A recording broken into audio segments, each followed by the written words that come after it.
Hello, hello. How is everybody doing today? Man, I was so tired this morning.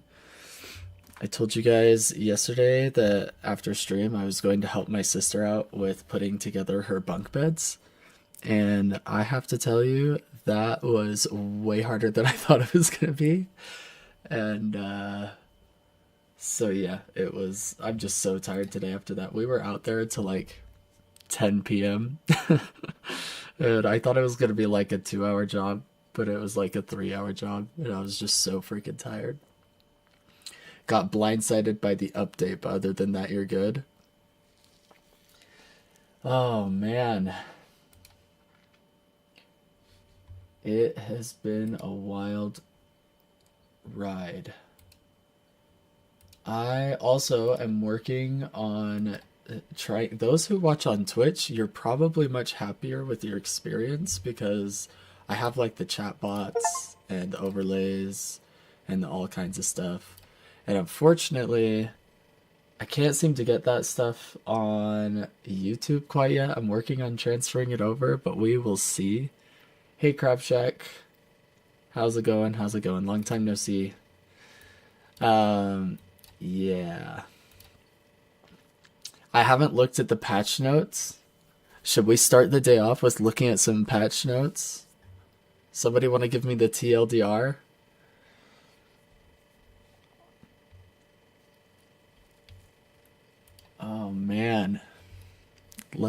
let's pull up some patch notes and take a look.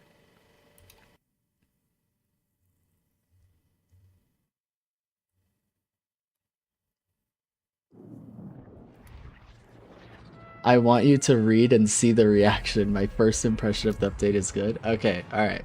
Well, you guys want a Coach Blatant reaction? Is this it? Here we are. Small update, it says. It's a minor update, you guys. Alright. King of the Hill objective has been rethemed and renamed to Unstable Rift. It no longer requires an earned delivery to trigger the start of the event. It now has a variable start time of plus or minus 1 minute. There's a global announcement 25 seconds before it spawns. 60 seconds before that, there is also an in-world only visual effect to let you know which lane it'll randomly spawn in. Guys, is this not what we were just talking about? Like yesterday? Have I not been saying this for like a couple of weeks? But then yesterday we were talking about it on stream. So it's no longer an earned delivery. It's now just a random objective around the map. Like I said, we've been needing. Yeah, new patch, baby. Welcome in, Samurai. All right, let's keep reading. We were literally talking about this yesterday. Unstable rift spawn interval increased from every 6 minutes to every 7 minutes. Unstable rift comeback bonuses. Resists in the area, extra comeback bounty, and trailing leading team claiming timer. Now all scale linearly based on the amount of net worth they are trailing. Scales from no bonus at 0% net worth behind to full bonus at 15% net worth behind. So after 15% net worth, you've maxed out the linear scaling. Okay, understood. The team that secures the unstable rift now also has a wave of 5 rift troopers sent down from the rift location. When trailing spawns up to 12 troopers instead, using the same linear ramp from 0% net worth to minus 15% net worth. Jeez. Okay, wait. So that means, do they spawn directly from the rift? Also has a wave of 5 rift troopers sent down from the rift location.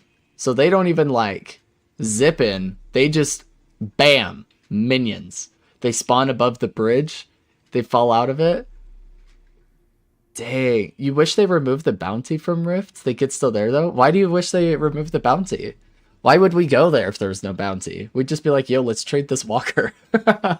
Okay, let's keep going. Okay, the team that secures the unstable rift now has 5 troopers. Okay, so it's only after you secure it that you get troopers dropping out of it.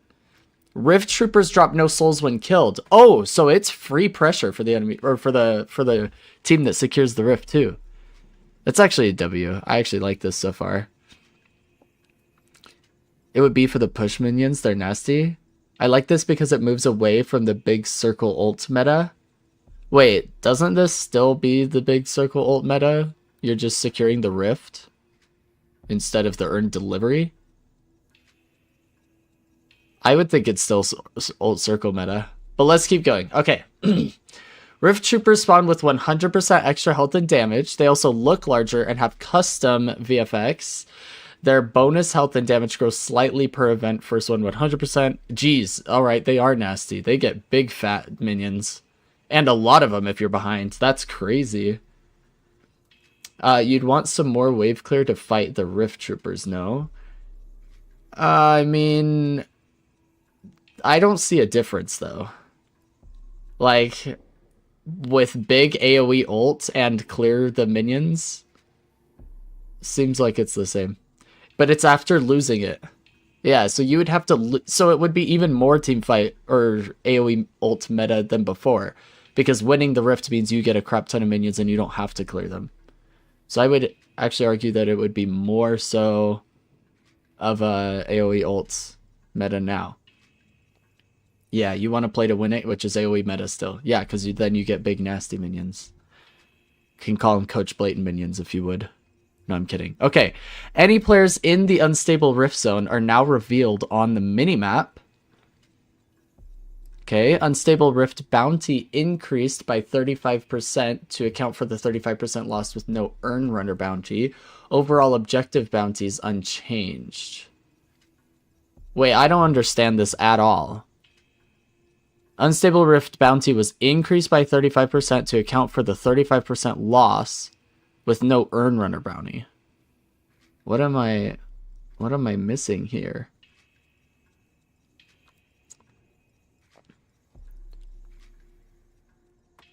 I think that bounty thing is basically saying you earn souls from winning it. Basically, the extra souls the Earn Runner used to get are now... Oh, in the base bounty. I see what you're saying, Shelly. Okay, I see. Like, because you used to get, like, a special extra bounty because you were the person running it, and now they're just saying it's moved into the bounty of the Rift. So the team gets more souls overall rather than the Earn Runner bounty. So it's the same. There's just no one person getting the bonus. Is that it? Okay, I understand now. Okay, for some reason that wasn't gelling. Thank you guys. Okay, Unstable Rift no longer grants +1 permanent buff to each player. There's also no +3 buffs to the Earn Runner. I actually like that. Given that they're giving the minions, it should not also give golden statue buffs. That would be disgusting. All right, Earn Running is now its own objective. Spawns on either side of the map where the previous neutral pickup locations were and gets delivered to the opposite end. Spawns at 10 minutes, 15, 20, 25, etc. So it spawns with bridge buffs every 5 minutes starting at 10. Guys, this is like exactly what we were talking about last night.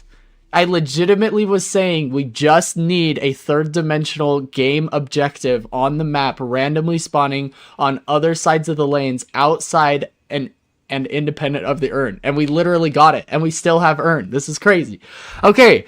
Earn Runner is no longer revealed and is not disarmed or silenced. Going through a doorway or Mirage teleport still drops it. Earn cannot be manually dropped. It gets dropped when you get hit with a light or heavy melee, are stunned, or are killed. It stays where it's dropped and does not walk back home. Earn Runner can no longer parry. That's always been a thing. What?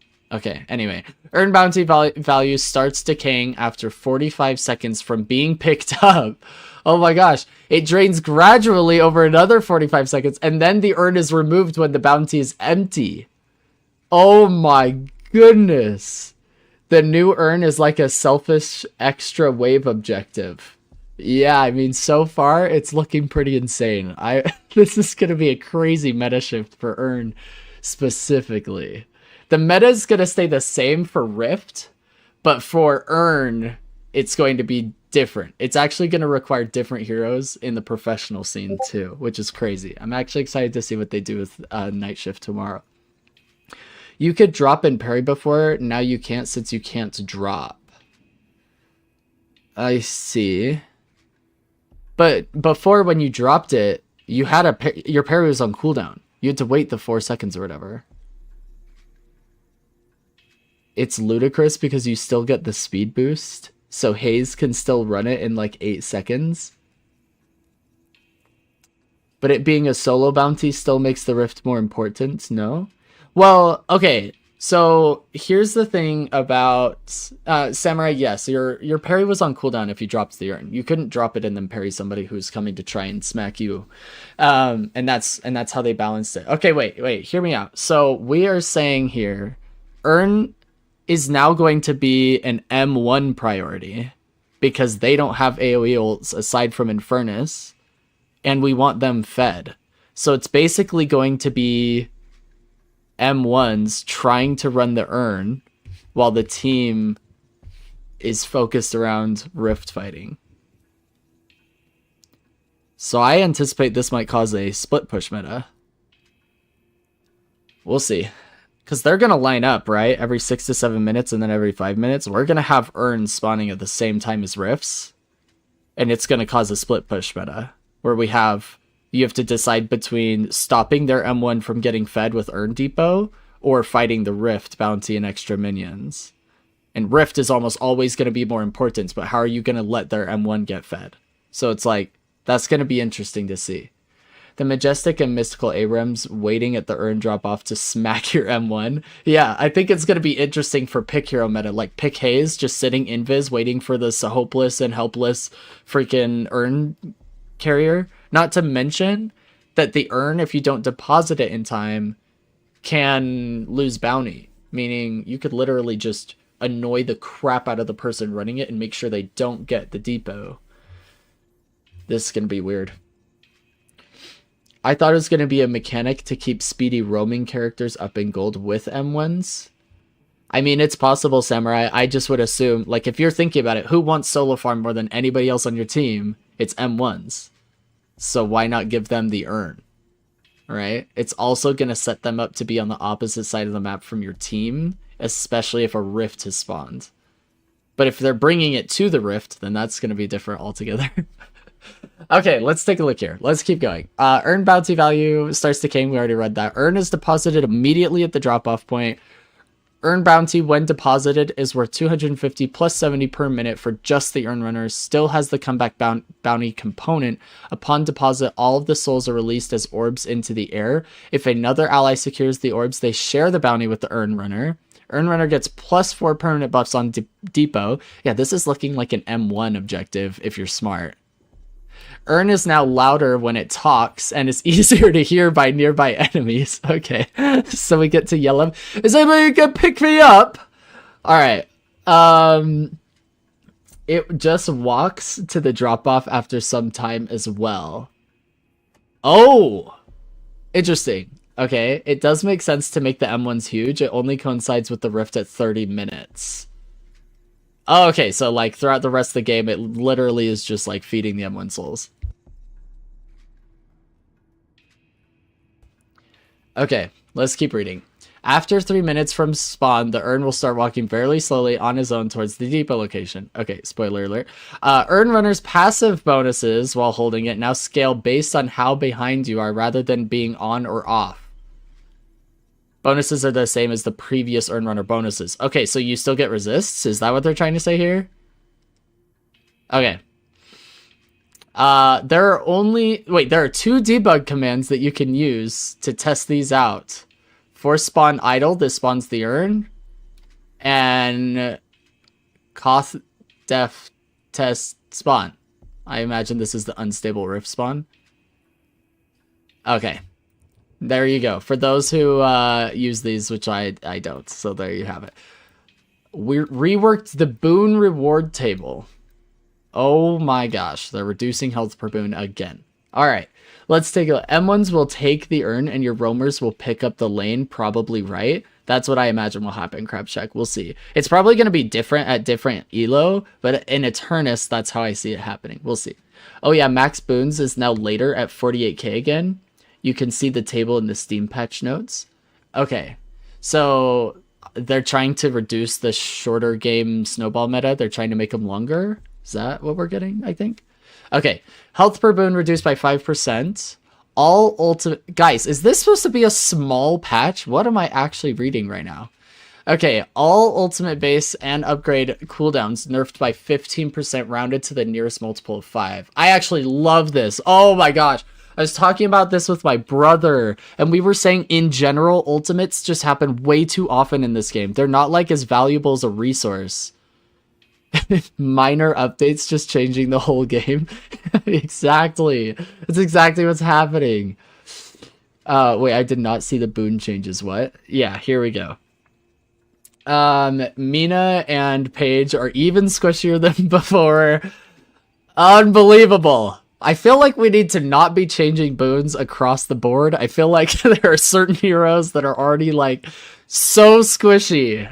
Okay, apparently we're going somewhere. Also, cooldowns, just fantastic change. Okay, rejuve buff duration reduced from 4 minutes to 3 minutes.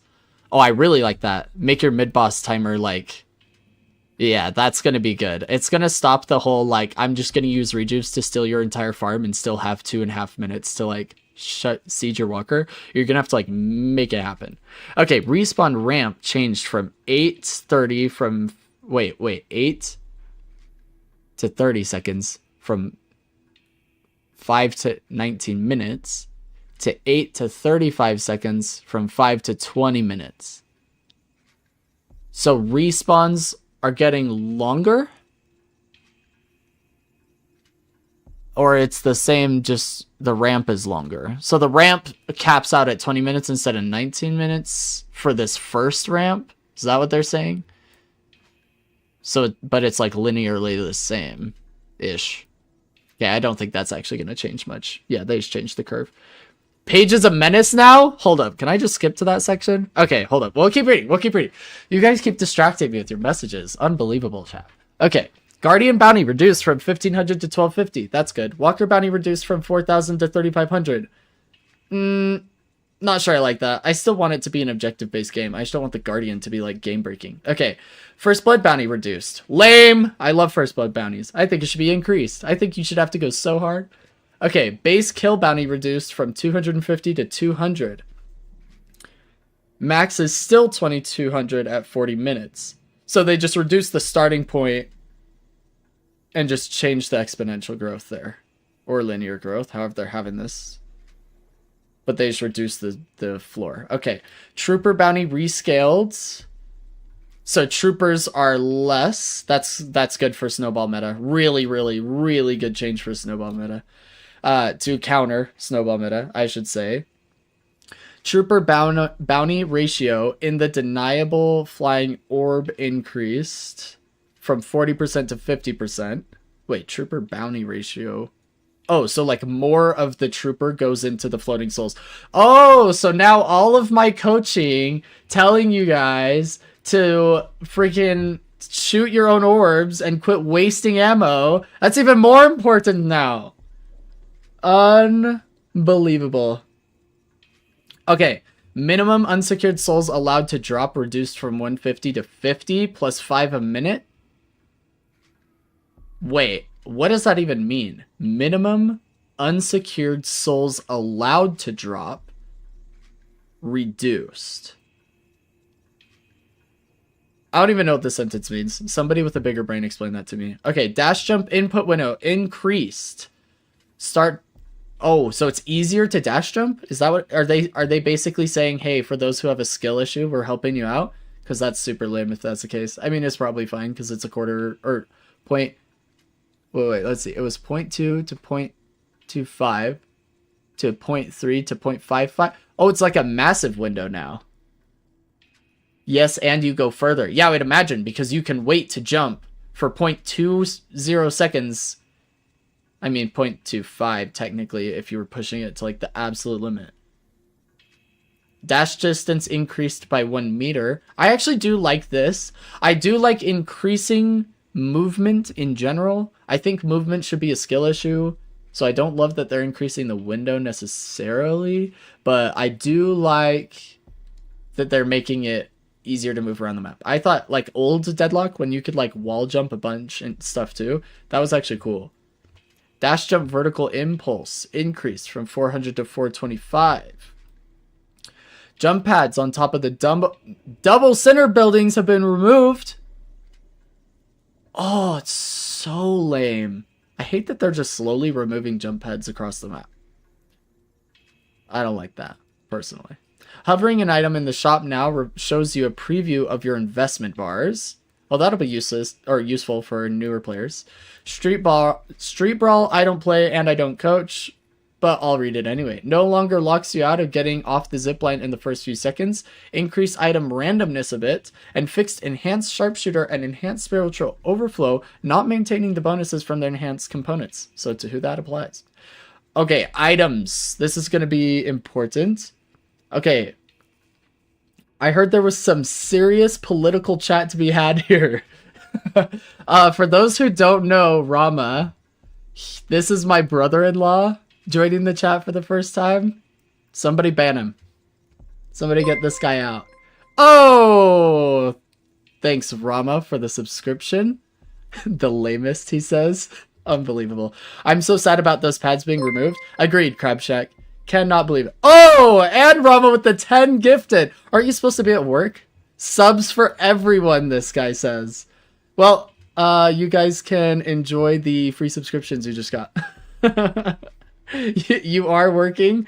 All right. Okay. I'm going to have a hard time calling you by Rama. I'll probably slip one of these times. But Thanks so much for the 10 gifted. Appreciate it. Hopefully you guys got some subs and can watch without ads and whatnot. Alright, we're moving on to items. Here we go. Mystic Shot cooldown was increased from 8 seconds to 9 seconds. That's good. Mystic Shot was really strong. Toxic Bullets. By the way, Rama, you should be playing Deadlock. My brother and I have been trying to convince him to get on Deadlock. Everybody convince him. Give him your best arguments right now. Because he played it for like 2 minutes by himself and was like, nah, I'm not playing that.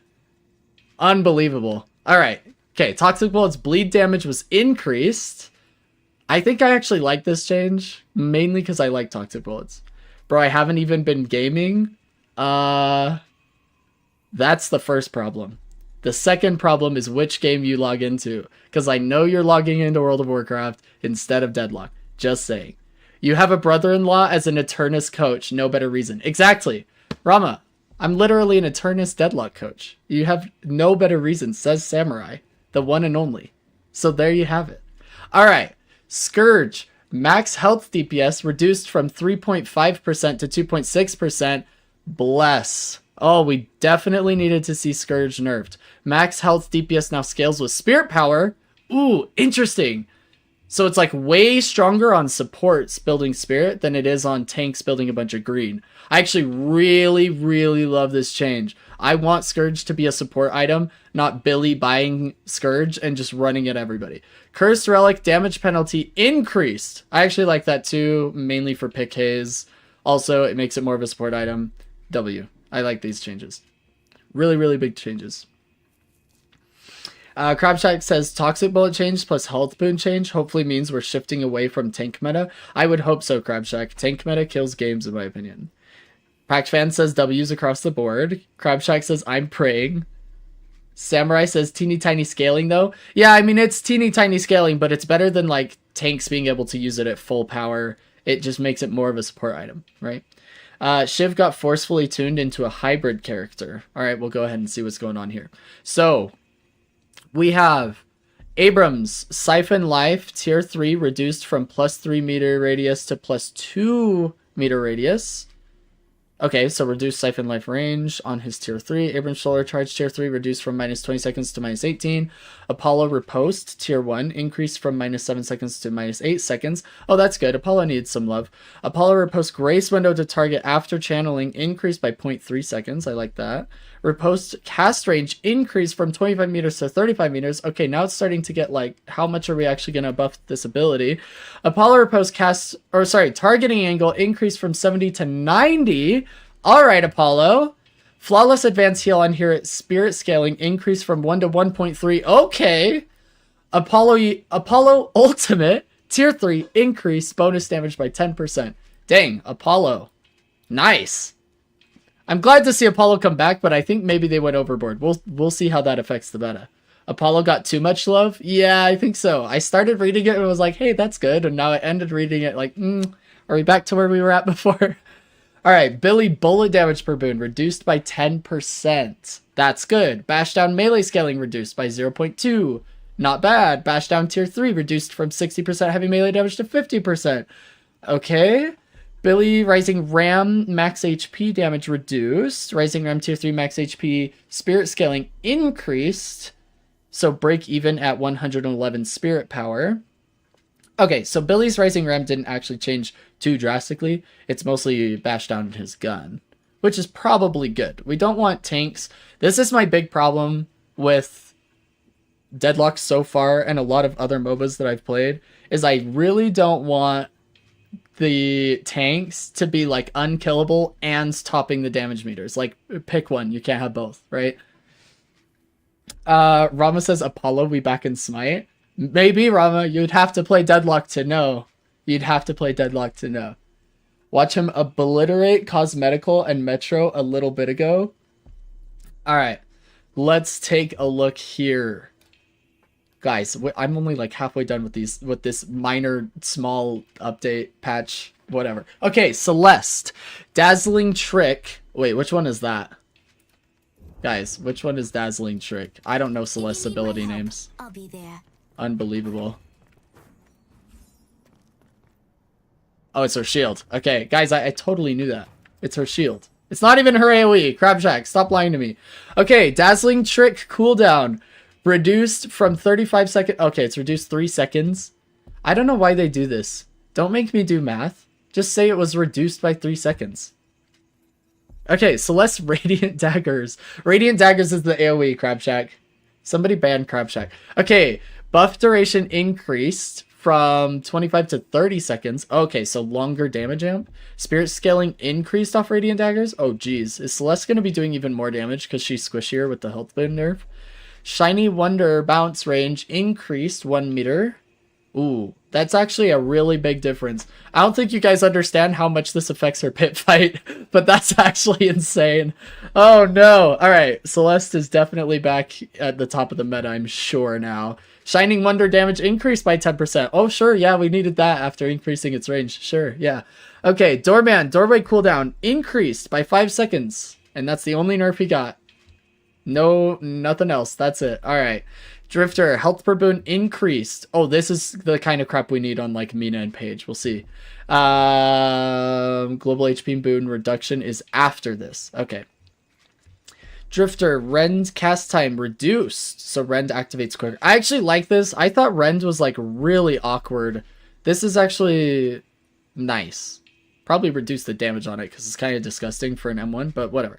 Rend post cast time reduced from 0.5 to 0.4 seconds. Rend tier 2 cooldown increased, so more cooldown on it. Blood scent tier 1 increased from plus 2 meters a second while near an isolated enemy to plus 3. Oh, sure, we needed Drifter to be faster, guys. That's what we needed. Blood scent tier 2 increased. 6% missing health heal. Okay. Dynamo, rejuvenating aura regeneration increased. I like that, actually. Make Dynamo a little bit better. Because he's actually... So, people might think this is like some sort of hot take. But Dynamo's actually not in a good place right now. He's not a good support yet. He's just an ult bot. So they either need to change his 2 or keep buffing his heal or both. But until then, he's literally just an ult bot. So at high level, Dynamo's like not it. But anyway, moving on. 3 is Celestial Daggers, 4 is Shining Wonder. Exactly, Pact Fan. Crab Shack says, you right, I'm dummy, ignore me. No, Heather, I am free. Unbelievable. Okay.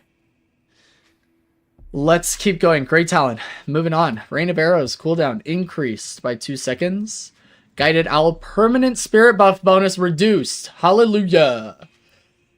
Let's go. Okay, here's the holiday changes. This is the section we should have started with. Powder keg velocity reduced slightly. That's ambiguous. Powder keg charge delay increased by 0.5 seconds. That's going to impact the combo that we talked about. Who was I talking about with yesterday with the combo?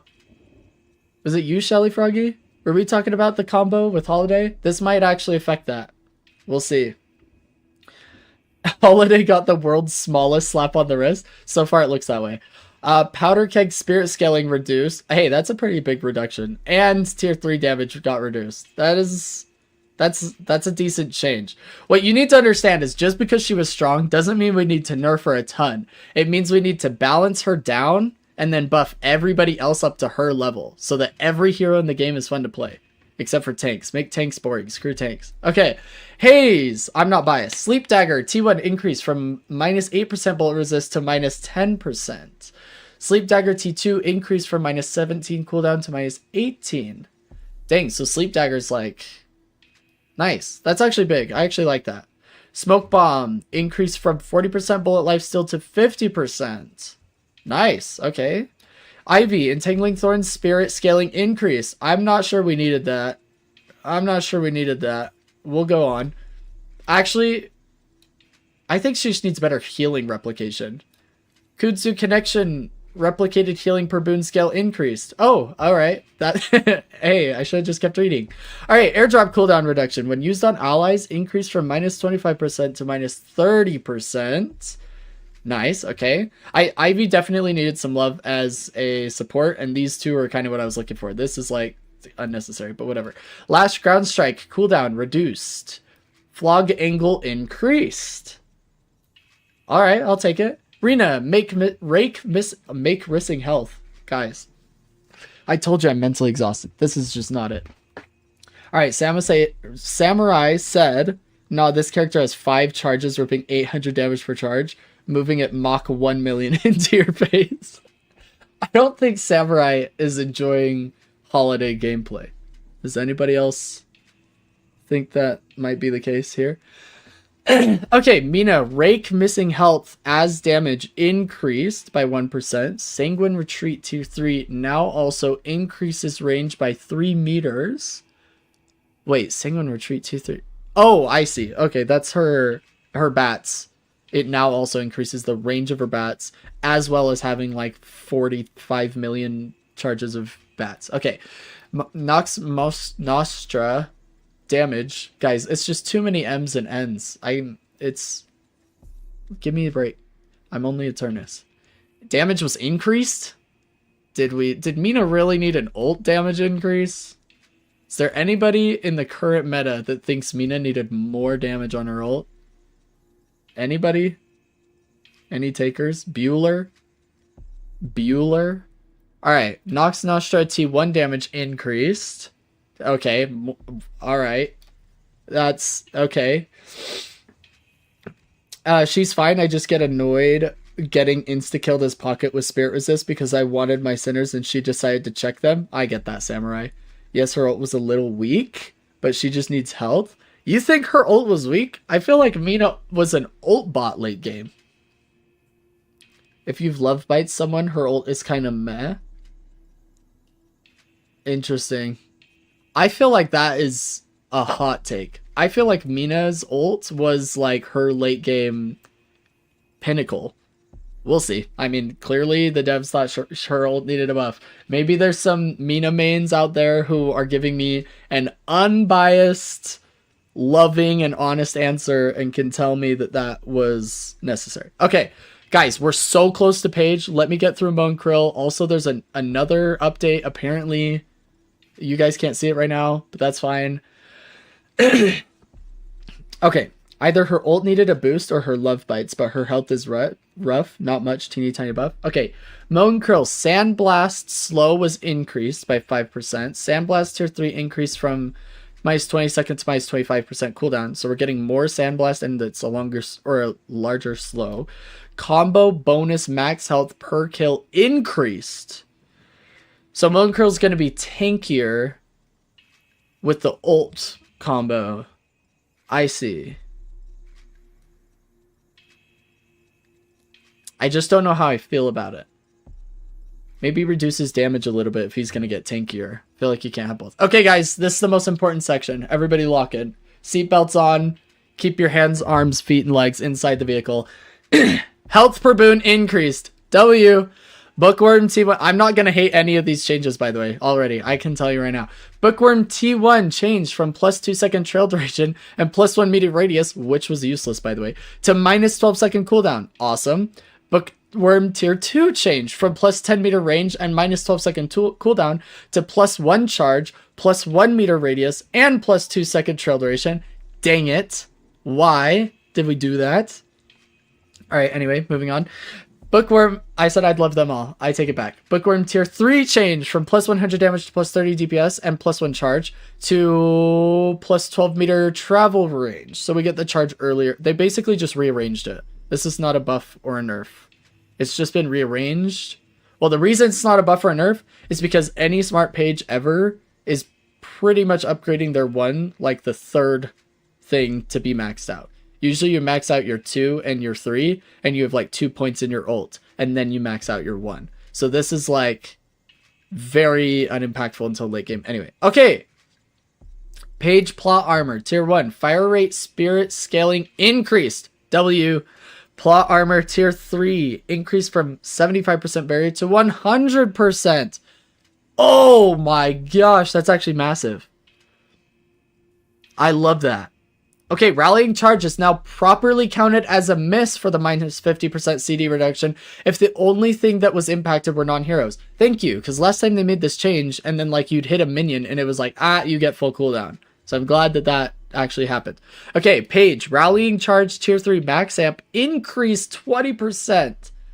Nice. Okay, I don't think this is actually going to kill, like, everything that's wrong with Page, but it is a great start. It's a great start. Probably hotfix. I think that's fine because he deals pretty much 0 damage. I mean, it's probably fine. But yeah. Also, the Mina buff was to her early game ult, which was a little meh to me. Well, part of it was an early game ult, but I don't think her early game ult was meh either. The last time I was ulted in lane from a Mina, I was like brought down to 25% HP from full. So I don't know what they were thinking of that personally, but apparently they thought it was necessary. Okay. Kinetic Carbine, tier 2, now also increases move speed spirit scaling. Okay, so more movement in Kinetic Carbine. W. Paradox. Kinetic Carbine tier 3 changed from affecting max damage scaling to affecting both min and max damage scaling. I don't know how that affects Paradox. If anybody plays Paradox enough to know, explain that to me. Pocket. Bullet damage per boon reduced. Okay, that's actually decent because his gun early game is like disgusting. Also, these are the only 2 changes to Pocket, but Mina got an ult increase and... Alright, whatever. Flying Cloak, tier 3, reduced by 1 second. That's not enough, by the way. It's not enough. With enough duration from, like, Superior Duration and Diviner's Kevlar, which you get for your ult anyway, you can literally teleport to your cloak and then have it be, like, off cooldown. This is not going to change that. Anyway, whatever. It gives her a little more damage. Well, I understood that part. I just don't understand the math behind it. What does min and max damage scaling mean for Kinetic Carbine? I don't understand that.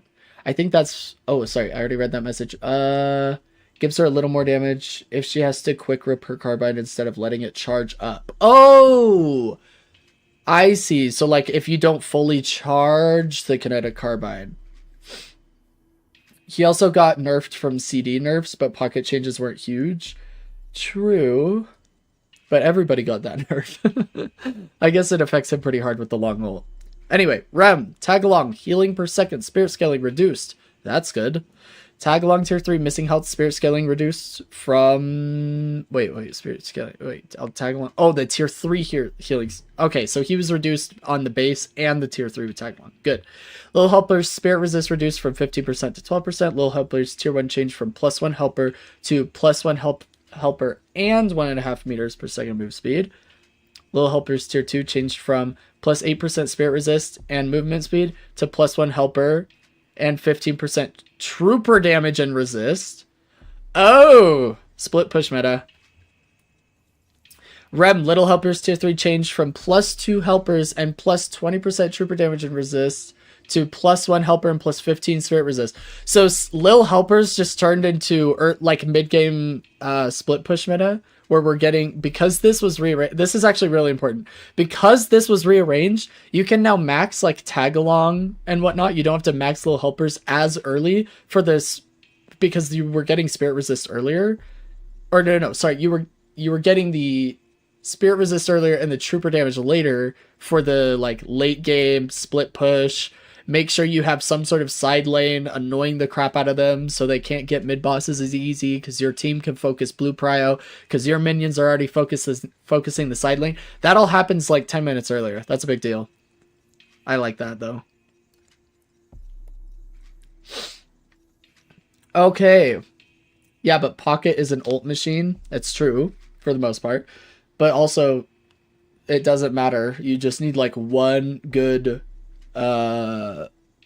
affliction, and Refresher can do that anyway. But yeah, I understand what you're saying. Rem plus unstable Rift minions is crazy. He gets his own little Hun army. Oh, that's true. Yeah, Rift minions and Rem is going to be insane.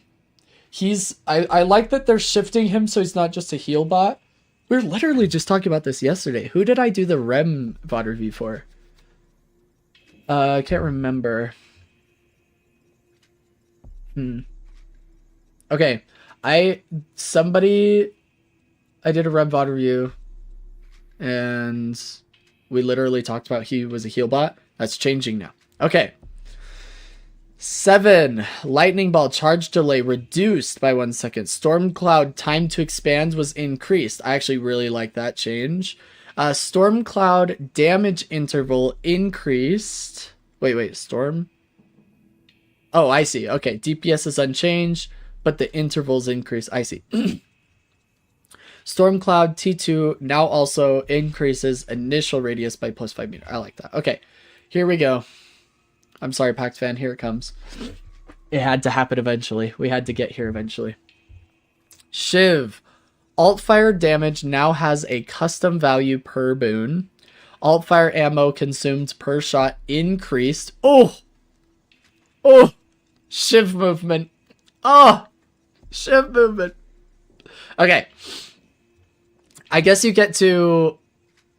You can still altfire while sliding, but usually it's the other way around. Alright, we'll see how this goes. Altfire knockback movement is now disabled by slowing hex state. Oh! Oh, no. Alright, serrated knives cooldown reduced. I mean, that's a compensation price. Slice and dice now deals plus 25 light melee damage, 75 total, instead of 60 spirit damage. Hold up. That changes a lot. Okay. Slice and dice changed from minus 6% spirit resist to plus 4% damage amp. Oh, so he's getting less tanky. Yikes. Okay. Bloodletting tier 2 changed from plus 15% incoming damage deferred to plus 35% deferred damage cleared. So that's the tier 2 now, and they swapped it with the tier 3. Okay. Shiv Killing Blow now deals damage to troopers and neutrals along the way. Compensation prize.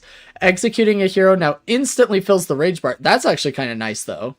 Right? Like, you could literally gank a lane and get an execute off and instantly have full rage and then go ham on the second person if you didn't gank the lane with, like, near full rage. That's kind of nice. Killing Blow now has the T3 recast within 20 seconds on a hero kill as part of the base ability. Okay. That's pretty good for mid-game. That's pretty good for mid-game. It's also going to make Shiv ganks, like, way, way more important. Killing Blow full rage damage bonus reduced from plus 12% to plus 8%. Okay. Killing Blow range reduced. That's a big deal. We're going to see a lot of people whiffing some Killing Blows. What do you bet? Killing Blow tier 1 now also increases range by plus 6 meters. Oh, so it comes back. Never mind. They're just going to miss the first cast. Okay. M2 nerfs so overkill. That's wrong, I think. It's only light melee damage. Dash is only melee. No, right. They took away the spirit damage from Shiv Dash, right? Shiv is hybrid character now. His melee kind of hurt now. Yeah, it looks that way.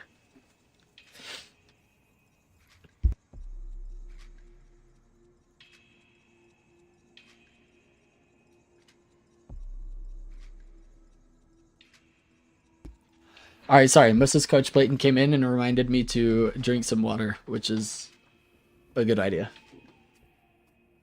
Let me whip one of these bad boys out of here. Okay. Yoshi has forcefully made Shiv hybrid. It's so weird. Not a fan. Doesn't feel like Shiv. Alright, Pact fan. I think it's time for your McGinnis arc, bro. Alright. McGinnis wasn't touched. We're way past McGinnis. Alright? She's still Mickey G. You can go crazy. Truth nuke. Alright, Pact fan, I want to see a McGinnis VOD review within the next 2 weeks as an MVP. That's your job. Alright. I'm a fan. Shiv was too oppressive and I played him, LOL. I don't think this was the way to make him less oppressive, but it is an interesting change. I think what they're trying to do is force tanks into hybrids so they can't be doing too much of one damage type. But we'll see. Like, front lines in general, I guess I should say. Okay, let's keep going. So, Killing Blow tier 2 increased from 10% full rage bonus damage to 16%, so we get it back later. Killing Blow tier 3 increased from plus 5% enemy health threshold to plus 10%. Okay.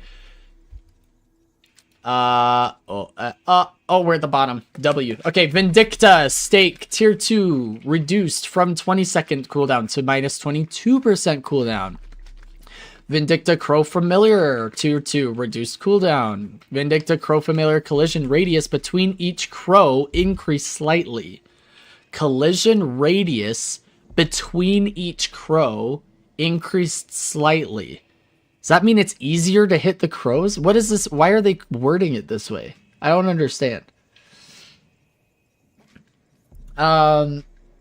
Shiv was the most balanced he's been ever. And Crabshack said they already nuked her. I mean, kind of true. But also, she didn't get nuked more. So, like, you can still just go press Unstoppable and ult and go crazy for a minute. His team Spirit Shred was too much. Lomain was calling Shiv B tier. I'd rather Shiv not be a frontline like that. I think most Shivs would.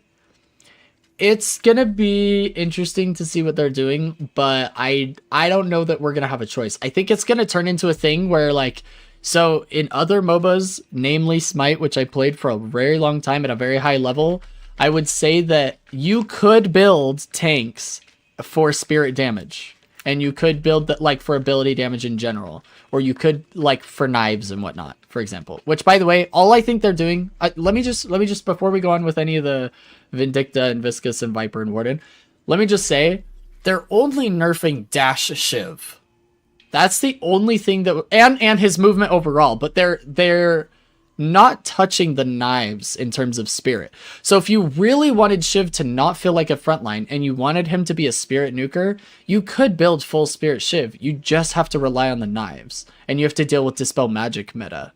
So, to be fair, you think that they're buffing Dash Shiv? No, I'm not saying nerfing in overall. I'm saying that it's being nerfed in the spirit scaling. Like, because you're saying he's a hybrid now. All I'm saying is that when it comes to, like, building full spirit Shiv, they're nerfing full spirit Dash Shiv. Now you have to hybrid the Dash Shiv. Does that make sense? But just making his knives and dash not mesh as well. Exactly. That's what I'm saying. Like, if you wanted to go full spirit Shiv, you would have to play knife Shiv because they've taken that away from Dash Shiv. If you want to play Shiv and just do a lot of damage, you're going to have to give in to the hybrid meta. That's all. That's all I'm saying. Hopefully that made sense. I feel like it didn't come across the right way the first time because you guys were very confused. That's what it sounds like. Less empty space between crows, especially when the target is further away. Samurai, I think you're onto something there with Vindicta's crows and what they're trying to do here. Okay, assassinate max bonus damage spirit scaling increased. I love this. I think Vindicta should be so heavily rewarded for assassinate, but I think they should do something to where it has to be a headshot. So like if you assassinate with the headshot, not just like they were super low and you killed them with damage to the body, but if you hit a headshot, like Widowmaker or whatever in Overwatch, that you should get like even more bonuses, like golden statue buffs or something. I don't know. Like think of that. But I think you should be mega rewarded for skill shot and Vindicta. But I like that they're at least increasing the scaling on her ult because it's going to make it easier for those assassinates, but whatever. Anyway, the thing is you have to build both. Knife runs out pretty quick and you're single target damage. Yeah, that's what I'm saying, Pax fan. Like if you wanted to build, like I want to be Spirit Shiv, I don't want to be a frontline, and you're going like full spirit, supposedly, it's going to be knife build, right? Like you're not going to be doing damage with dash. Dash doesn't work as well in 1v1s. Shiv gets to use his M2 in 1v1s now as an actual damage and mobility tool. His playstyle just shifted. We're going to see how it changes. I mean, Shiv wasn't in a great spot before.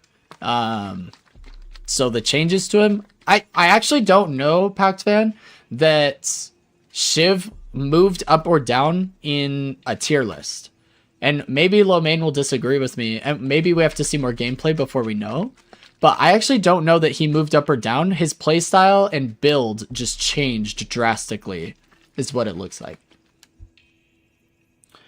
Bonus for headshots would make Vin cheaters even more annoying. I mean, that's probably true, Crabshack, but also, like, we can ban cheaters and whatever. But, like, Widowmaker, that's the same thing for Overwatch, right? Headshots were one-shot kill, and cheaters could have abused that, but, like, for those who actually use the skill and take advantage of it, it would be dope, in my opinion. I watched Cosmetical earlier. His M2 was chunking pretty hard, and he was behind. He was building Express Shot and tons of gun items, that's why. Yeah, I mean, I didn't see the gameplay. I don't know what you guys are talking about, but yeah.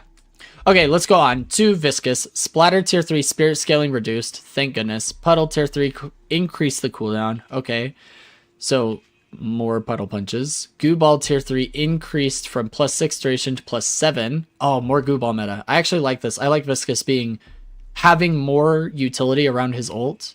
I don't like him being an ult bot, but I do like more utility being around the bolt. I actually think this is like really balanced changes to Viscous. We'll see how it changes the meta, if at all. Viper, Screw Jab Dagger, tier 3, now also reduces charge delay from 4 seconds to 2 seconds. Viper, Slither, tier 3, spirit scaling increased from 0.6 to 0.8. Wait, spirit scaling increased on Slither. Is that the shield that they're referring to? Okay. Viper, Screwjab Dagger now also reduces charge delay. Okay, so more daggers and the shields, whatever. Okay, bullet damage on Warden per boon reduced. That's probably necessary. I don't know if that much is necessary, but we'll see. Willpower tier 2 increased, so it gets more of a cooldown, and spirit scaling was increased on willpower. I actually like this. It's a unique mechanic to Warden, and I feel like it should be a little bit stronger. This might be enough, but we'll see. Guys, we made it through the minor update, but unfortunately now we have to download the next one. Whatever the next one is. So, yeah. Alright. Well, now we know Pac-Fan's changing his main to McGinnis, and, Shiv players are pissed about the movement.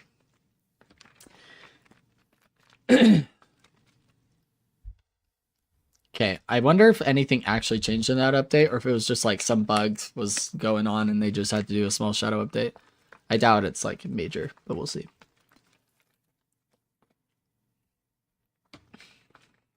Does the movement not feel that different? It's just dash?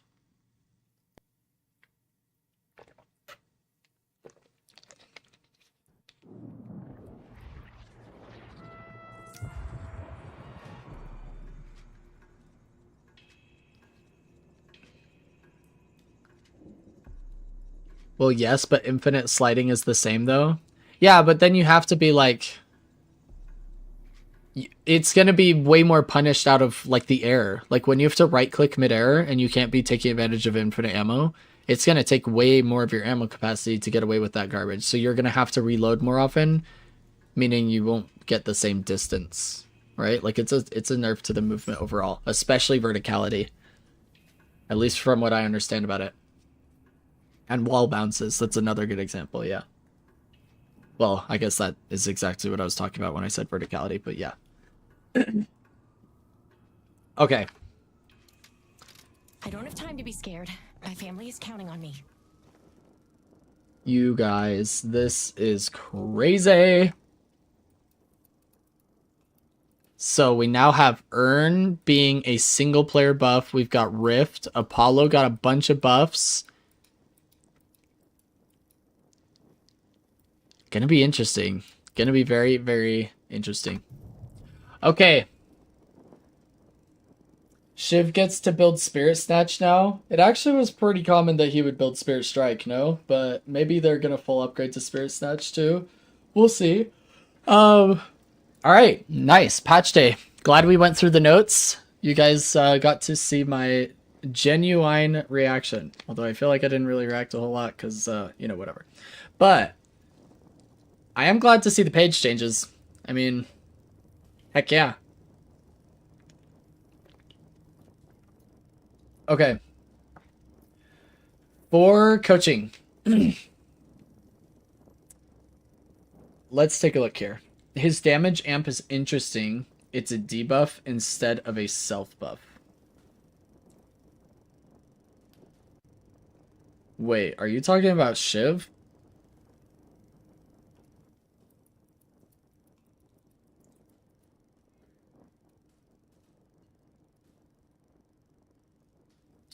Slice and Dice changed from -6% spirit resist to +4% damage amp.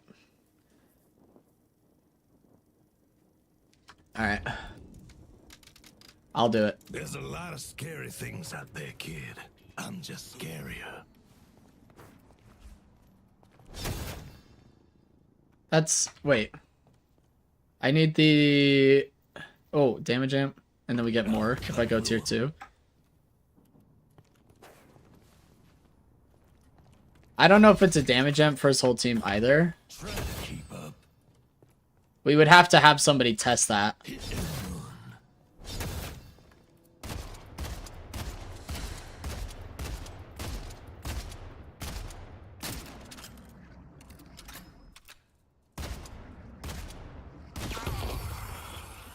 Come on. Well, it's most certainly a damage amp for him. I just don't know if it's going to affect his team or not. With how his shred worked before, I feel like it's full team damage amp to compensate. I would imagine that's the case.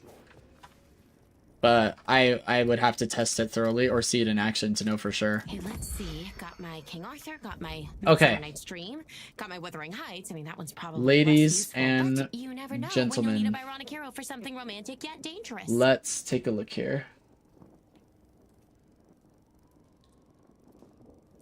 I wanted to do some... Well, actually, does anybody have any coaching they want to send my way? Because I have only one live coaching, or one coaching request. And it's a live coaching request, which I didn't want to do today. So we're planning on doing it later in the week. Which means I don't have any VOD reviews that are, like, ready for me right this second. Except for Heather's drunk VOD review. I haven't seen her join the chat, so I don't know if she's here. But Heather did have a drunk VOD review that she wanted me to do while she was completely wasted and got MVP. So we can do that one today, because I said we'd do it today. So when she's here, we can do that. But until then, I can take anybody's VOD review, or we can do pro VOD reviews.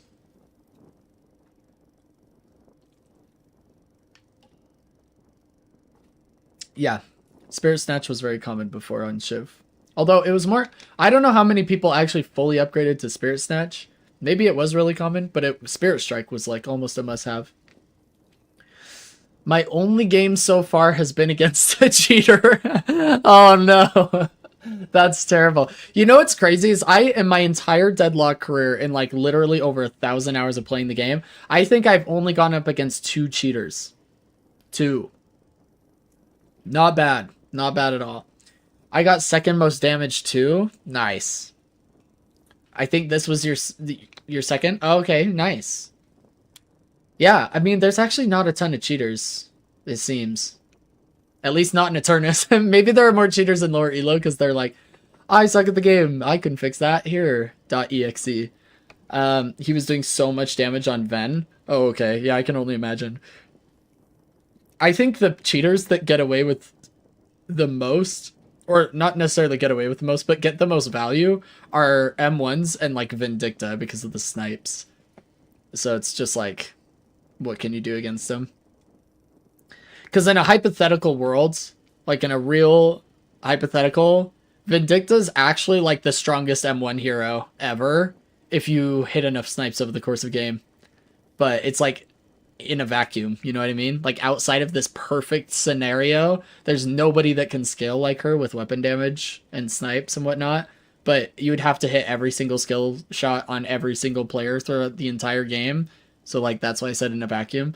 But yeah, the Vindicta cheaters kill me. Honestly, I'd be down to watch you play with the new changes. Oh, dude, I am not playing today. That's simply not happening.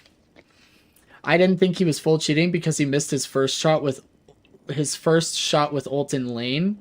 Well, you know, he's got to sell it, you know. He's got to be like, oh no, I missed the one that doesn't do any damage. Oh no, I missed the second one that barely does any damage anyway. Oh, I hit the third one that does the true pure damage crap that kills everybody. You know, he's probably just selling his fake. Doesn't toggle every single shot.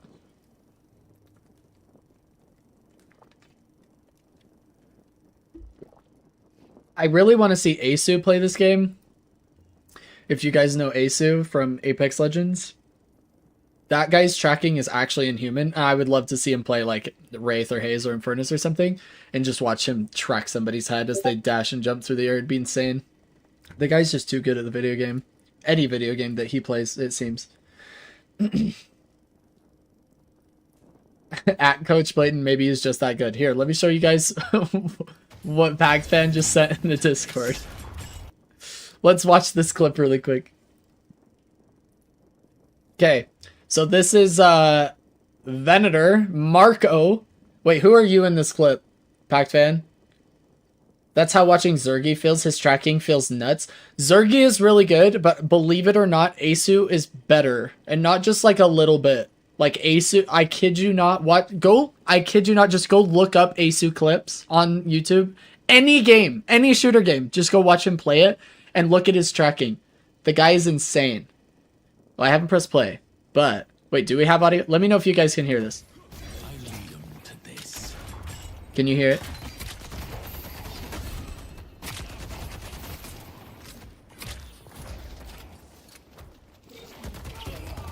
Good job. I lead them to this.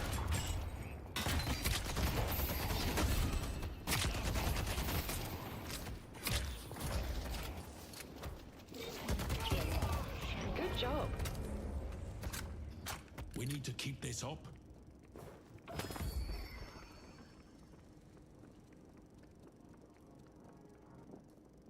I mean, it is entirely possible that he is hacking, but I will say it looks like he has really low DPI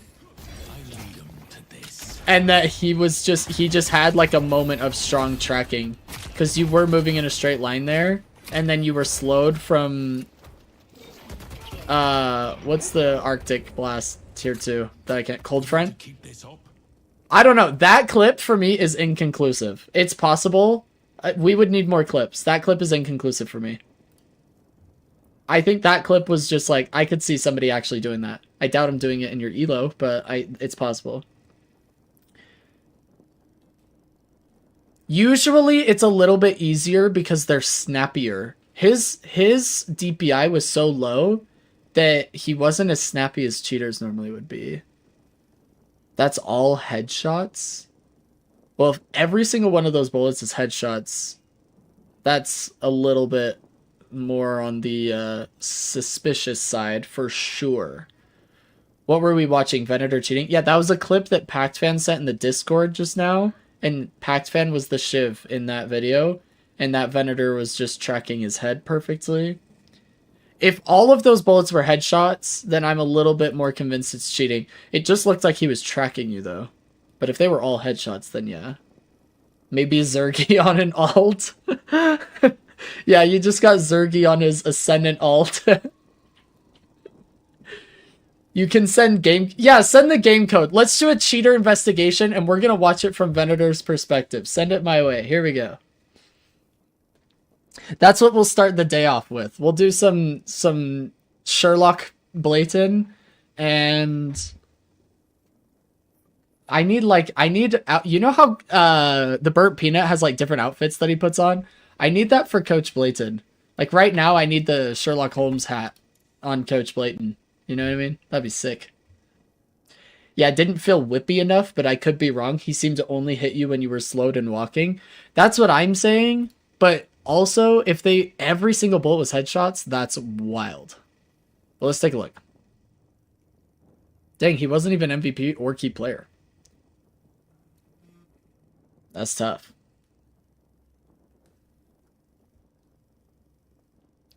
That is tough. Would you use a VT avatar ever? So I considered it, but the problem is I don't really have any desire for the full VT avatar because I don't know what it would actually change. Like when I originally was setting this up, I wanted to be a PNG tuber. Like I wanted it to just be the PNG of the otter. So I don't know. Like true tracking. Yeah, I mean maybe. So the only thing that I don't like about my current setup is there are moments like, so for example, I watch the Burnt Peanut all the time because I think he's absolutely hilarious. But I didn't want to be a VTuber, so I didn't have like any desire to like copy his setup or anything like some people are doing. But one of the things that I do love about his setup is he can look you guys straight in the eyes with the camera, and he'll just look at his viewers and you just see him look at you. And when he's staring straight into the camera and he's like looking all suspicious or guilty or something, That floors me. And I wish I could look at you guys that way, because there are times, like yesterday when we were doing Bullets VOD review, and I was looking him in the eyes through my screen because of the holiday barrels he was throwing at his own teammates. Those are moments that I wish I had, like, that kind of tracking. But I don't think a VTuber would pull that off. I think I would have to, like, more copy the Burnt Peanuts setup. Does that make sense? If there was some sort of middle ground between what I had and being able to look you guys straight in the eyes, I would probably figure that out. I come back with in-game results of the patch. People still flock to the urn even if it's only 1k souls. In what elo, Shelly? What rank are you? I'm curious to hear back.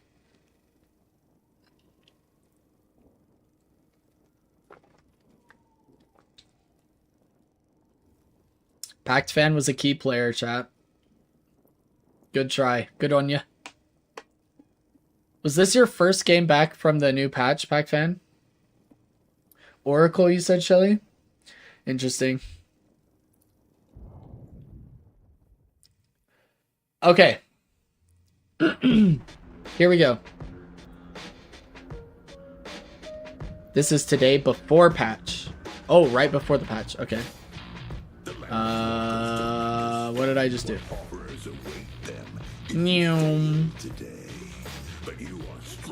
I guess to answer your question more fully, Crab Shack, is yes, I guess I would consider VTuber like a full VTube avatar, but I haven't really done enough like looking into it to see if it would be worth it. Oh no! I have a feeling because it's an old clip, it's gonna bug out and it's not gonna allow us to do it. It literally just crashed my Deadlock. VODs before the patch usually get mega screwed up, which is a problem for me. Because it means that Tuesdays on major patches, we're gonna struggle to do pro VOD reviews or any VOD reviews. Yeah. Yep, the patch broke the VOD. We had this issue when they changed the urn like 3 times. I had to have students send me like 18,000 VODs to try and find one that was the most recent iteration of the freaking urn because they were just changing it every other day. It was a miserable time to be doing VOD reviews. We may be straight out of luck. I mean, we might just be SOL with VOD reviews today because of the minor patch. And actually, it might work to my advantage because I'm super freaking tired today, so I wasn't planning on doing a long stream anyway, but I'm just happy I have copium for my dagger haze. It's true. I was thinking about that when I read the patch. I was like, hey, dagger buffs. Shelly's gonna be happy. Oh, that's funny. Okay. We could host a different stream. Like, we could just watch a pro player play, but let me take a look here. Yeah, the cheater VOD isn't going to go well because of the craziness that is patch day with Deadlock. Let's see here. Give me 1 second. Give me 1 second.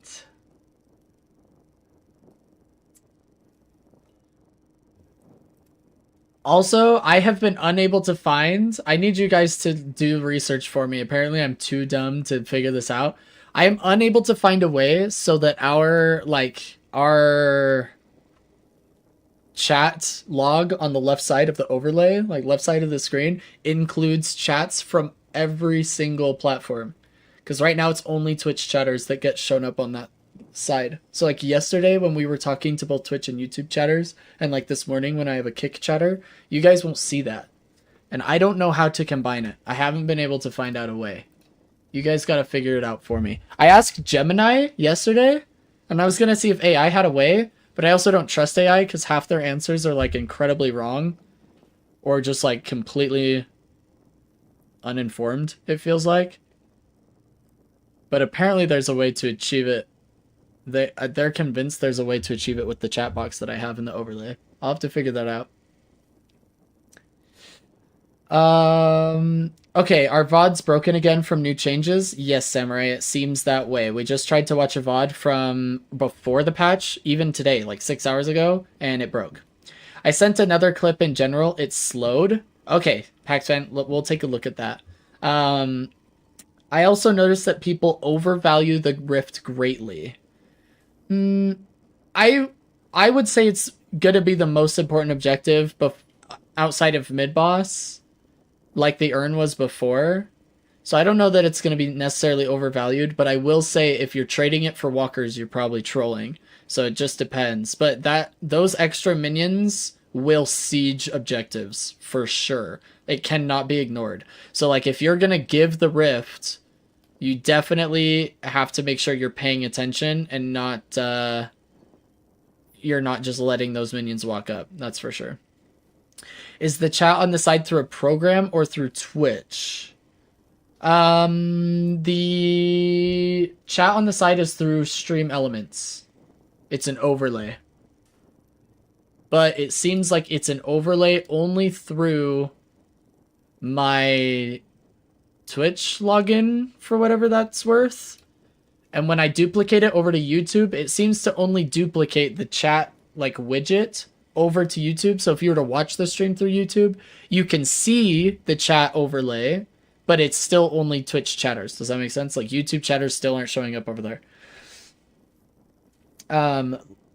Like through OBS or something. It's Stream Elements Live, so it's combined into OBS, if that makes sense. But yeah. People just drop everything for it, though. It leaves a lot of room for cross-map plays. I mean, that's always been the case, Shelly. With any objective on the map, you're always going to be dealing with that. Like, people would do it for Urn, too, right? Even the Koth Urn that we've been dealing with, people would give up the other side of the map, and we would trade walkers for Urn. That's how we would take a positive trade. So, it's going to be the same thing. I don't think that's actually going to change anything. You may only be noticing it now, but I don't think that's actually changing, at least not at the highest elo.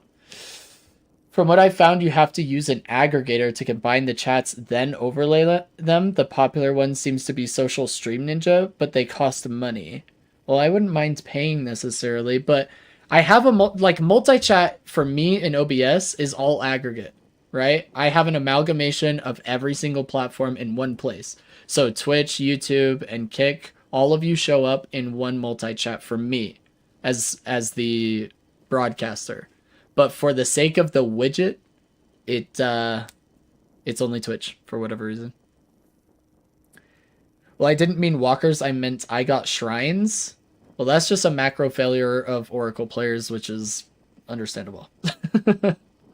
I mean, Oracle players are interesting. Oracle is actually probably the weirdest rank ever. It is, when my brother was in Oracle and I was in Phantom and we were ranking up together, it was miserable.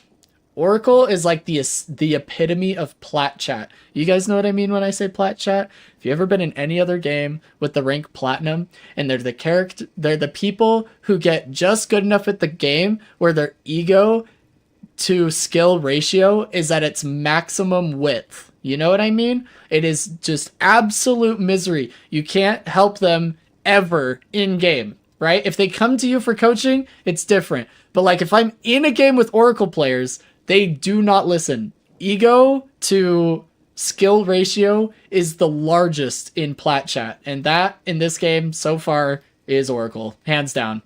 It is, there's no debate whatsoever.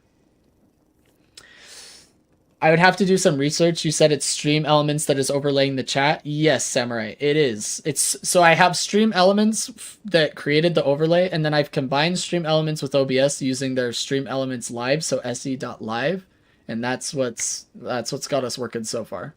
If you figure that out for me. Like I said, it's just my first experience. Yeah. But hey, I implemented your suggestions on pre-comming and whatnot. There you go. I'm glad it worked out. It is the only way I have found to guide people in the right direction is pre-comming, for sure. That'll help a lot. That's Champion in Rocket League. I never played Rocket League, but I'll take your word for it. Plat chat is the same across all games. You just have to identify which rank it actually is, and it is misery. It's terrible. In Valorant, it was actually Platinum, right? Go figure. But it was Platinum. That was the most miserable rank for me to get through on my way to Radiant, which is the highest level in Valorant. I actually don't know what it was in Smite. I'm trying to think. Like, on our way to Masters level, because my brother and I were, like, high Diamonds, low Masters in duo lane. I was support and he was ADC.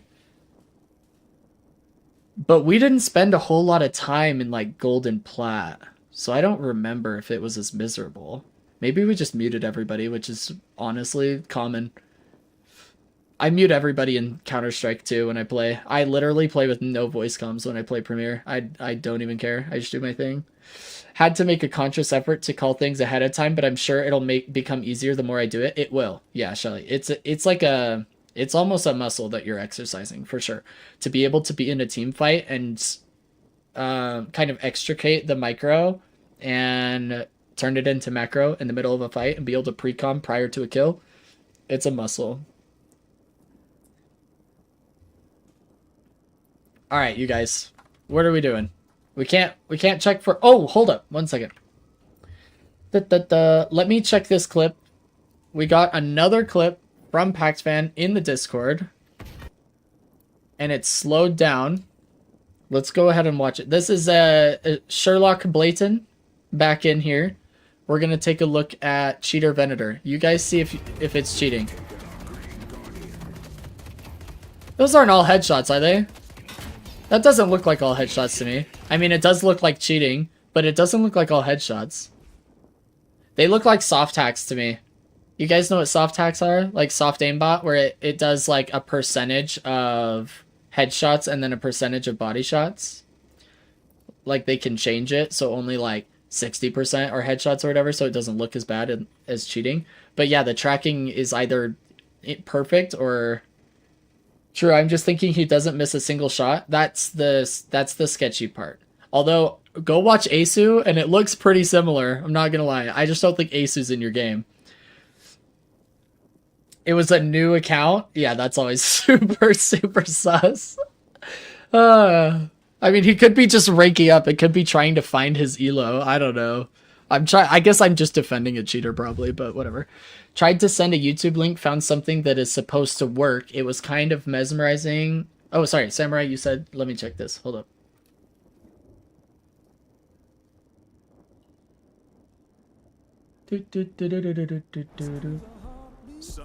Okay, how to combine multi-stream chat for free? Is this for the observer or for the viewers though? Because every single piece of information I've found, it's for the observer, and I've already got that. New account is the giveaway. That's a cheater. I mean, it probably is. Sorry, Shelly. You said it was kind of mesmerizing how quickly everyone left their base after dropping the patron when I usually get at least 2 stragglers not realizing what's going on.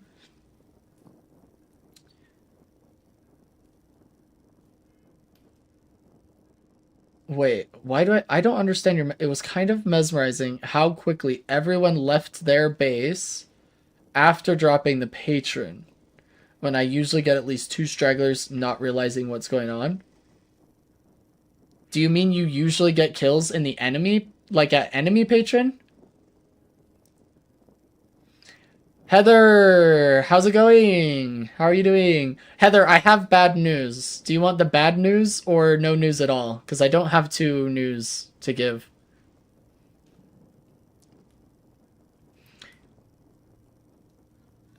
Actually, I do have 2. I just came up with the second one. The second one, you're banned. First one, though, is there was a major patch that came out today and changed a lot of the game.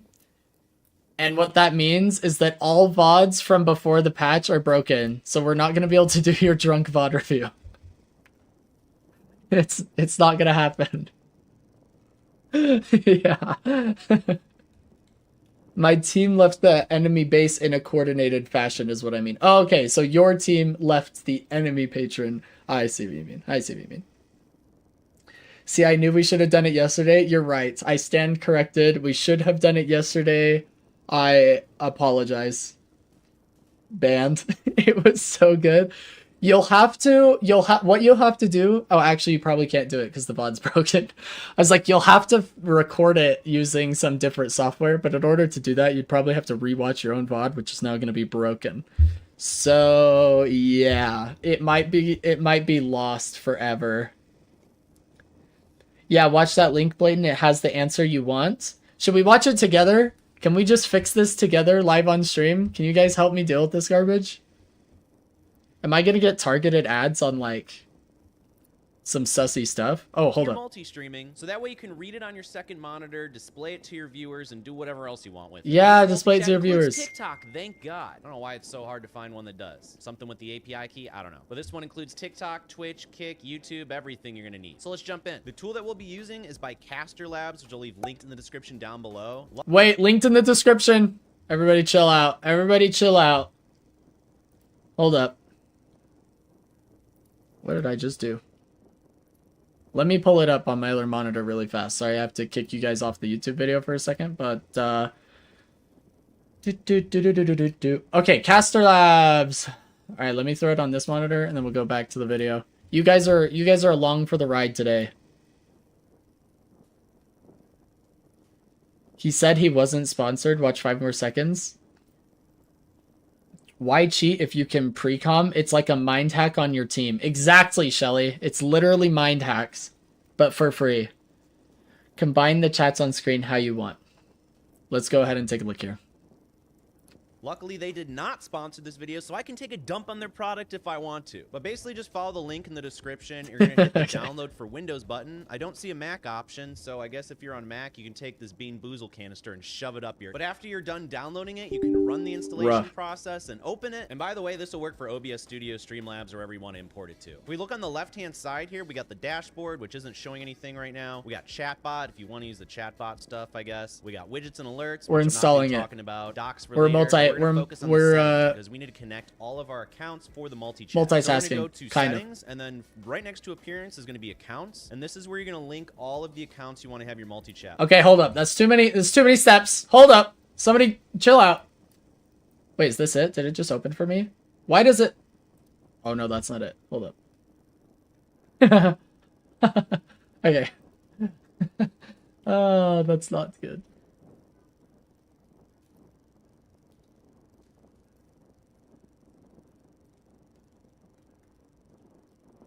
What in the...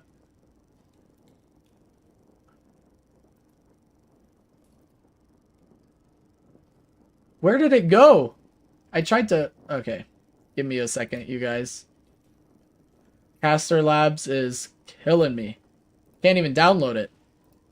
Well, I downloaded it and installed it, but now it's like... not downloaded. Okay.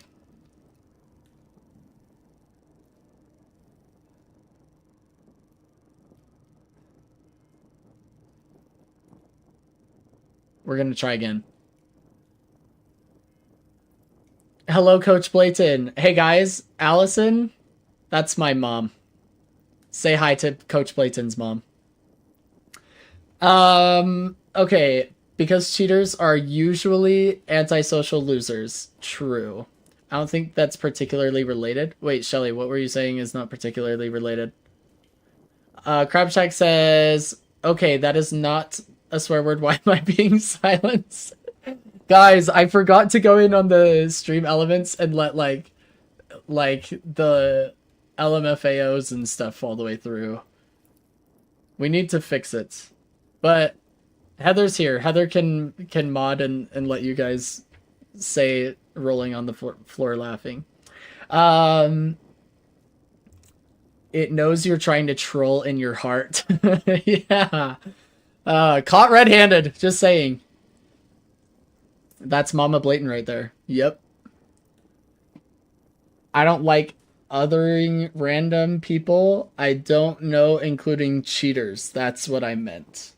I don't like othering? I feel like that's missing a letter. Bothering? Smothering? What am I missing here? Okay, hold up. Sorry, let me go back to this Caster Labs. Let me see if we can open it up.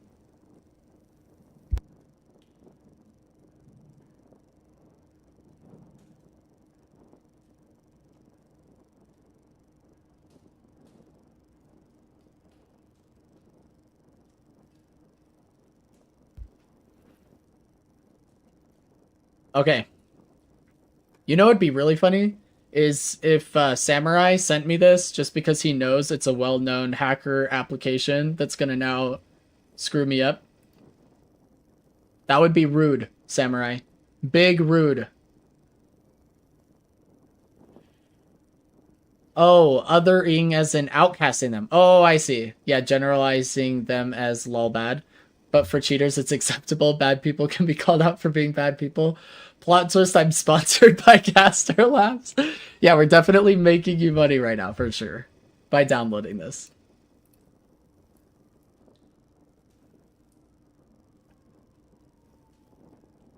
Okay. Settings, accounts. We're going to connect to the YouTube now.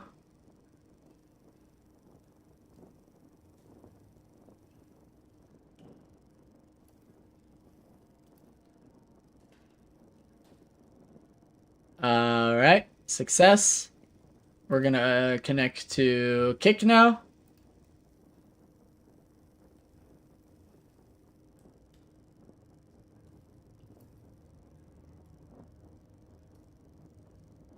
Success. All right, you guys. It's coming along nicely over here. Okay, now we need to keep watching the video. So you can see that I've connected my Twitch account, my Kick account, my TikTok account, and then you can also do Trovo, YouTube, DLive, whatever else. So after you've connected all of your streaming services to Caster Labs to be able to get the actual chats, then you'll be able to go to the dashboard over here. And then if you look at the very bottom now, you'll see that you have Twitch, TikTok. Hashir, welcome to the chats. Hello, hello. Their loser thing just rubs me the wrong way. Automod, you smell. You guys, I'm sorry, the Automod. Heather's here. Just rely on Heather to help you. Your message might not get through the first time. If people have such little courtesy for others to cheat in a video game, it's safe to assume they're generally discourteous people elsewhere. I mean, it's a pretty big generalization. Here, I actually have a super hot take on this. Do you guys want to get deep for a second? Okay, so this is probably something that most people would like very much disagree with, but I'm the kind of person that looks at it like, I have to be careful about how I word this actually. Coach Deepton. Yeah, here we go.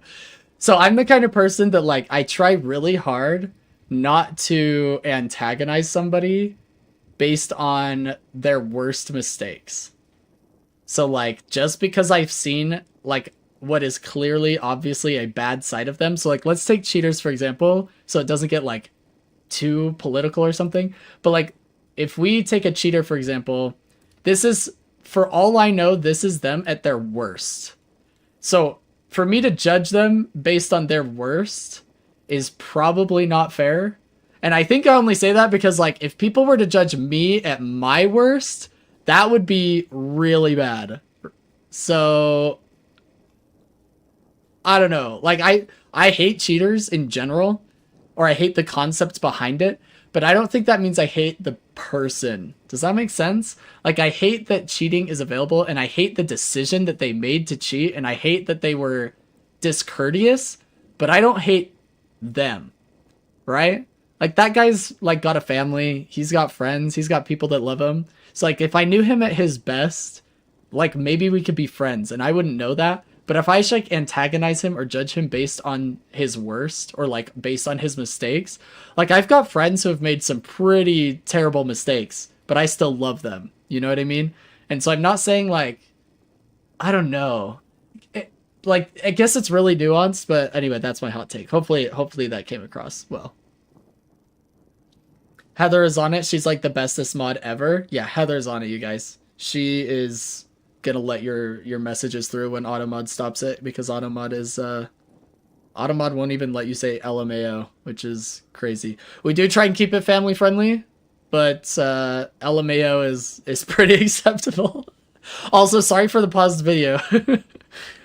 Me too, I never roast anyone because they might be like 15. That's the other thing that's like really I struggle with, because there was a time when I was trolling somebody online and I was like getting under their skin because I was being all cynical and like sadistic, and like I was just enjoying their pain of being trolled by me. And I do enjoy that in general, like trolling people. And then I found out it was literally like a 13-year-old kid, and I was like, okay, I'm actually just bullying a minor at this point. So like you have to be really careful because this could happen. You know what I mean? I was mostly speaking in jest anyways, not trying to actually make a value judgment on a person. Oh, I know, Crabshack. I don't think anybody here is judging anybody else. All I'm saying is this is my hot take on the whole subject.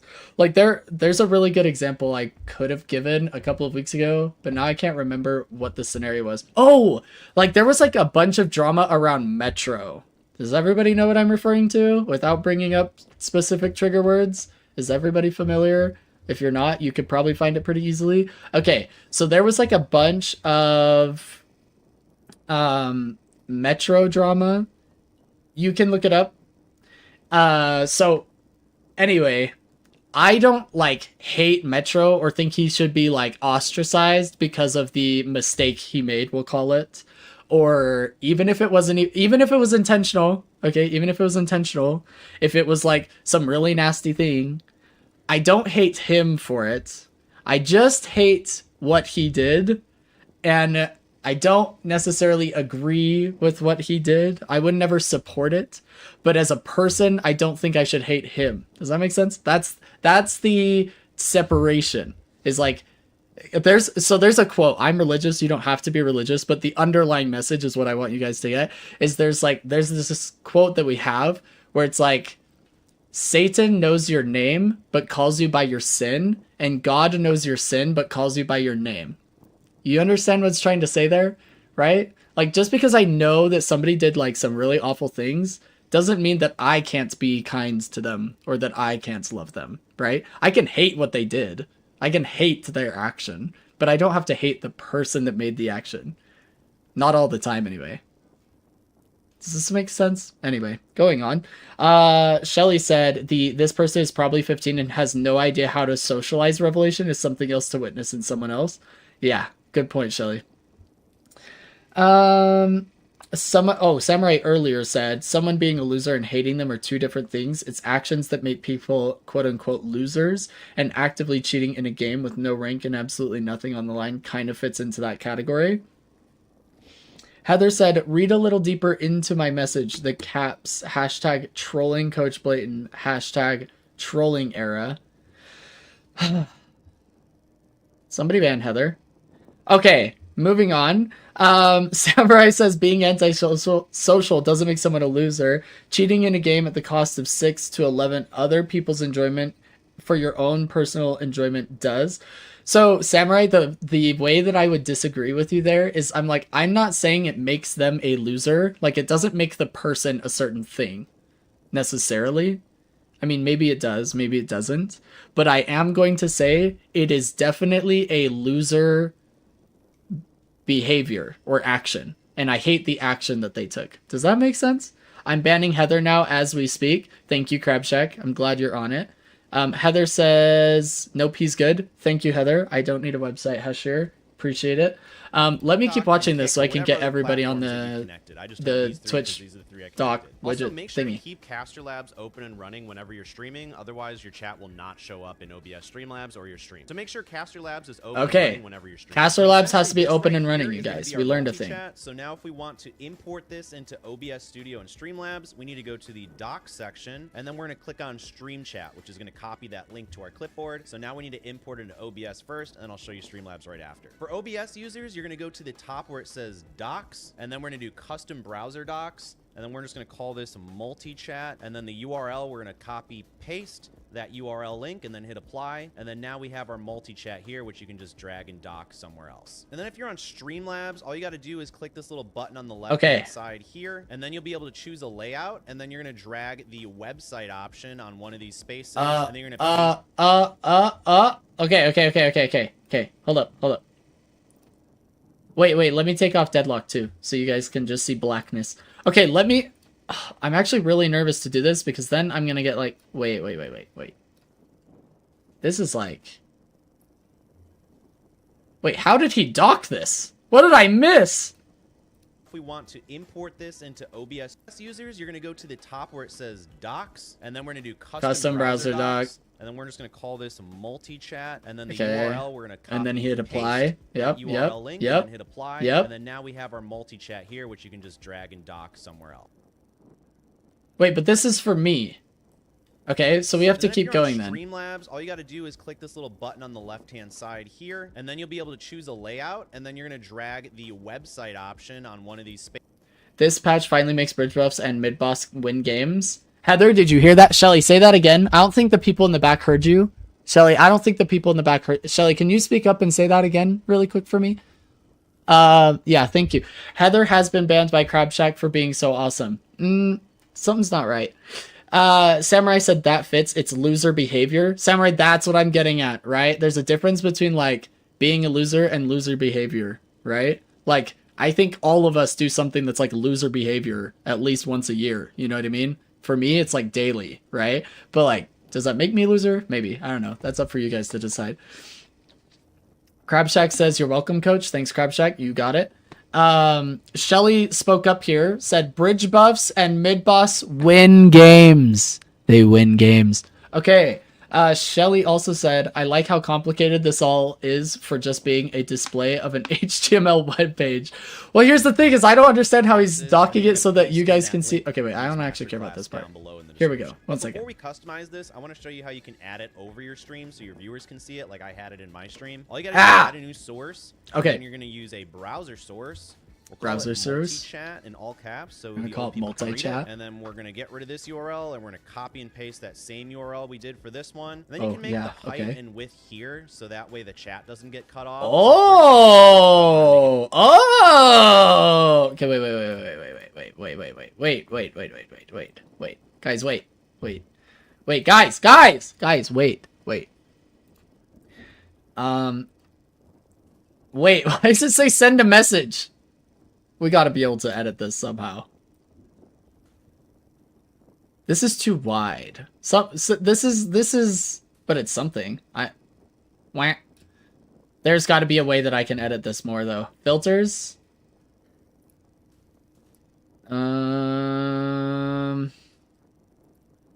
wait. I've got an idea. Now that we have this, we're gonna make it invisible and then I will fix it off stream. That's my plan.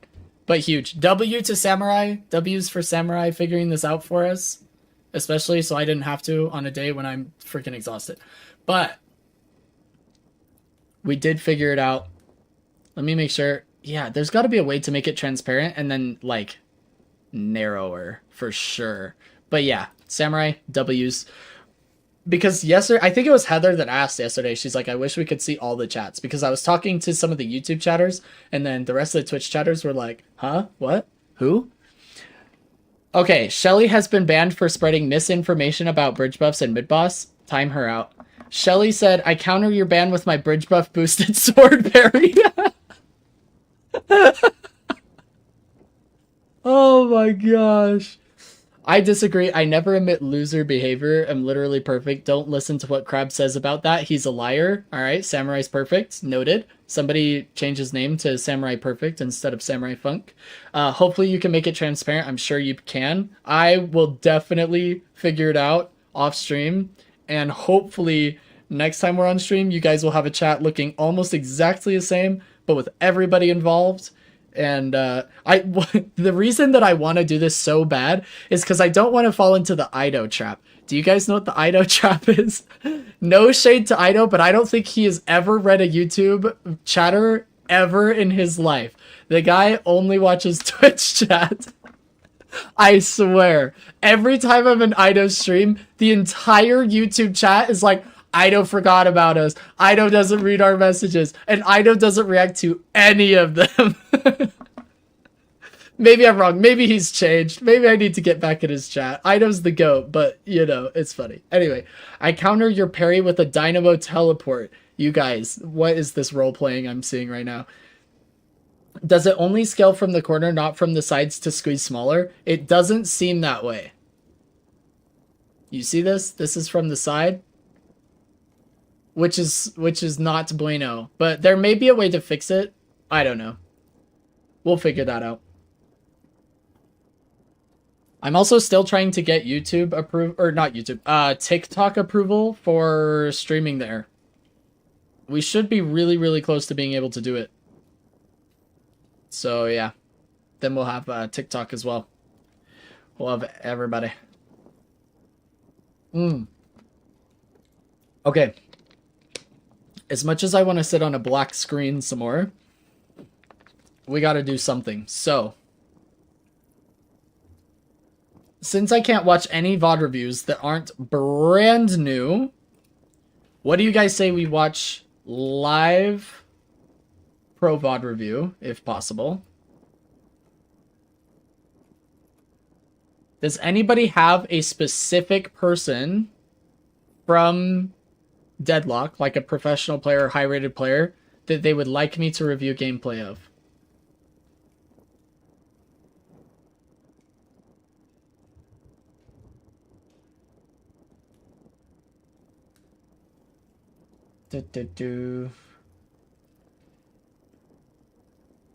I've got Ido on right now, Crayon. I mean, I've got a bunch of people online, obviously.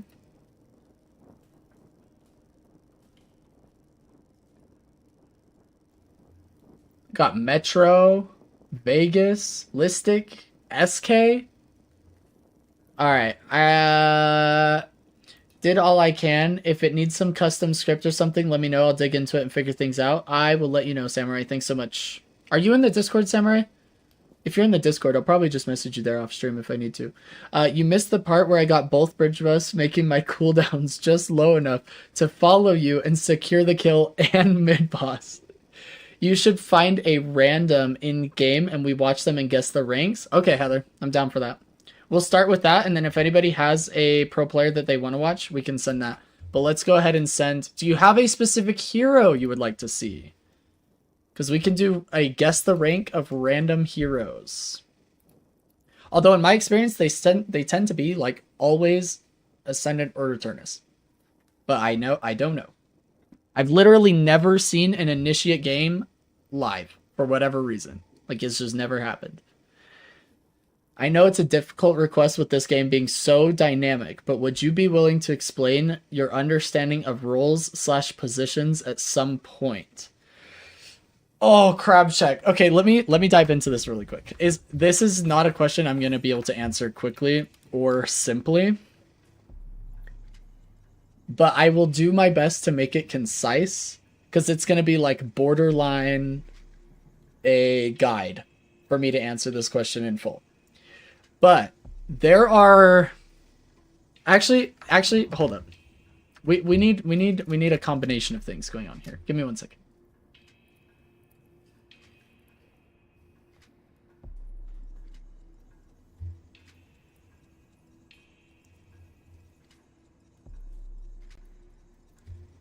Okay. What just happened? There we go.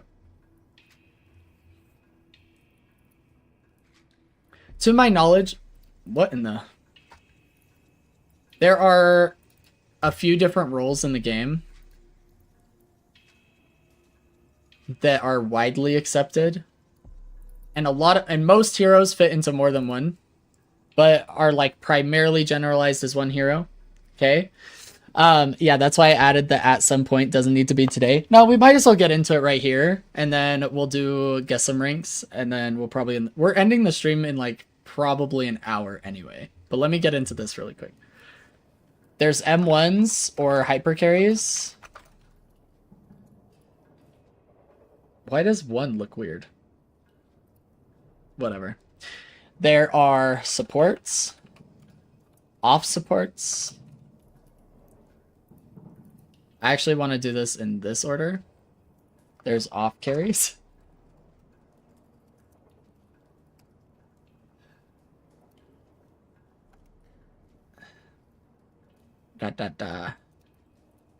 There's frontline.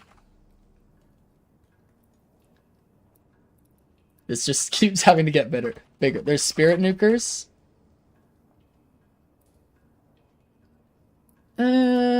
Is there and pick heroes? Okay. I think these are generally widely considered the main rules of Deadlock. Okay? Notes being notes again? Exactly. It is what it is. Okay, so if we go into this like a little bit further, we have like... Oops. M1 hypercarries. These are the heroes that scale really well with gun damage in general. So, like, scale with gun damage. They're usually large ammo capacity / high fire rate. It's usually a combination of the two. Okay, but whatever. And then I don't know if I want to start listing heroes because they go into so many different groups. But maybe I'll give you a few so you have an idea, right? This is like Wraith. This can be Haze when played properly, although Haze is like not normally this way. This is Eternus, Venator, etc. Okay, those are like a few to think of. Then, that doesn't give me a vertical container. Here we go. We have off carries.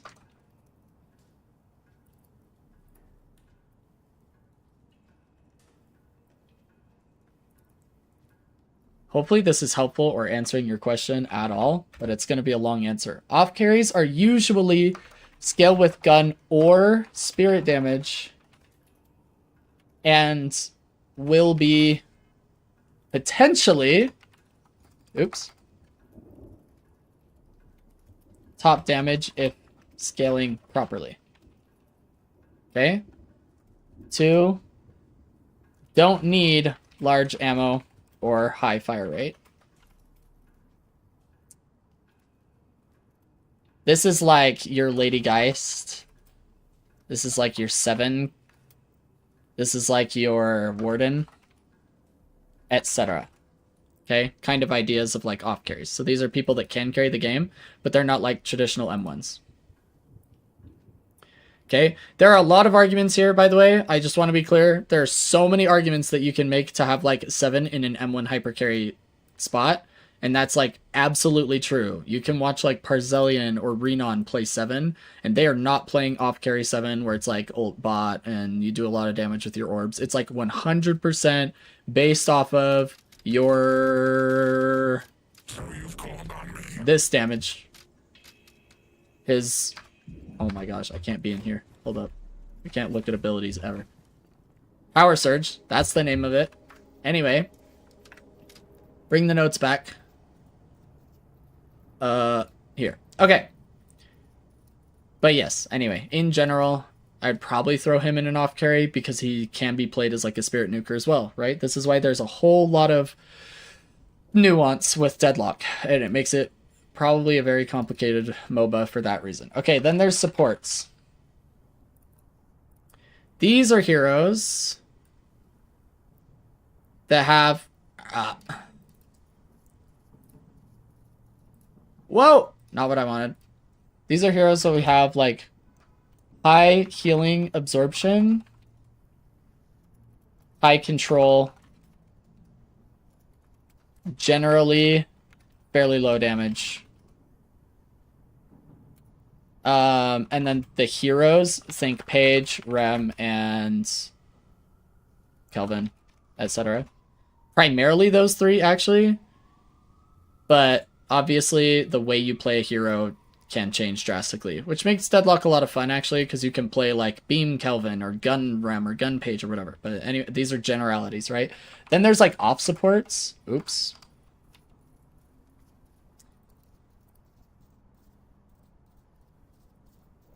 Okay. I think somebody made a video on this, and I should probably just send it to you after I find it. Oh, another good idea with off carry. Sorry, let me give you another example so you understand what I mean. Mirage is another really good example of an off carry. Okay. Okay, off supports. This is like heroes that can function as supports, but it's clearly not the full design of their original kit. Okay. So usually high control, team-wide support outside of heals. And what I mean by this is like, here's your examples. This is like your Doorman Door. This is like your Sinclair Bunnies. This is like your McGinnis Heal, right? McGinnis Heal or Dynamo when he's healing, etc. Okay, these are like your off supports. Ivy is another good example, although Ivy tends to be going more in this direction, but I'm gonna put Ivy here as well. Ivy's like another good example. Okay, those are like off supports, or what I'm trying to convey as an off support, if that makes sense. Okay, then we have front lines. This is really simple, but they do go into other categories. Like, these heroes are not just confined here, but it's generally pretty simple. They play in the front line. Usually semi-high control combined with survivability.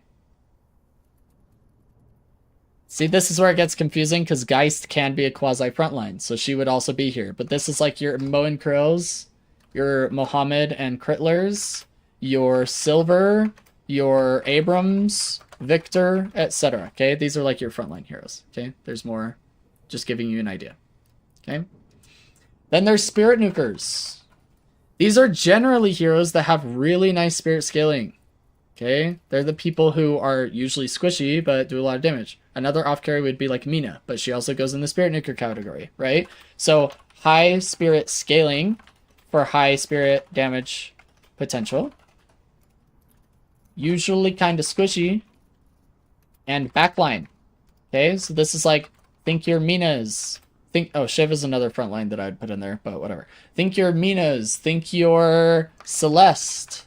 Think your Pockets, except he can also be Glockets. Think your Graves, kinda. Think your Greytown, okay? Etc. These are like basic ideas, okay? And lastly, oh, awkward.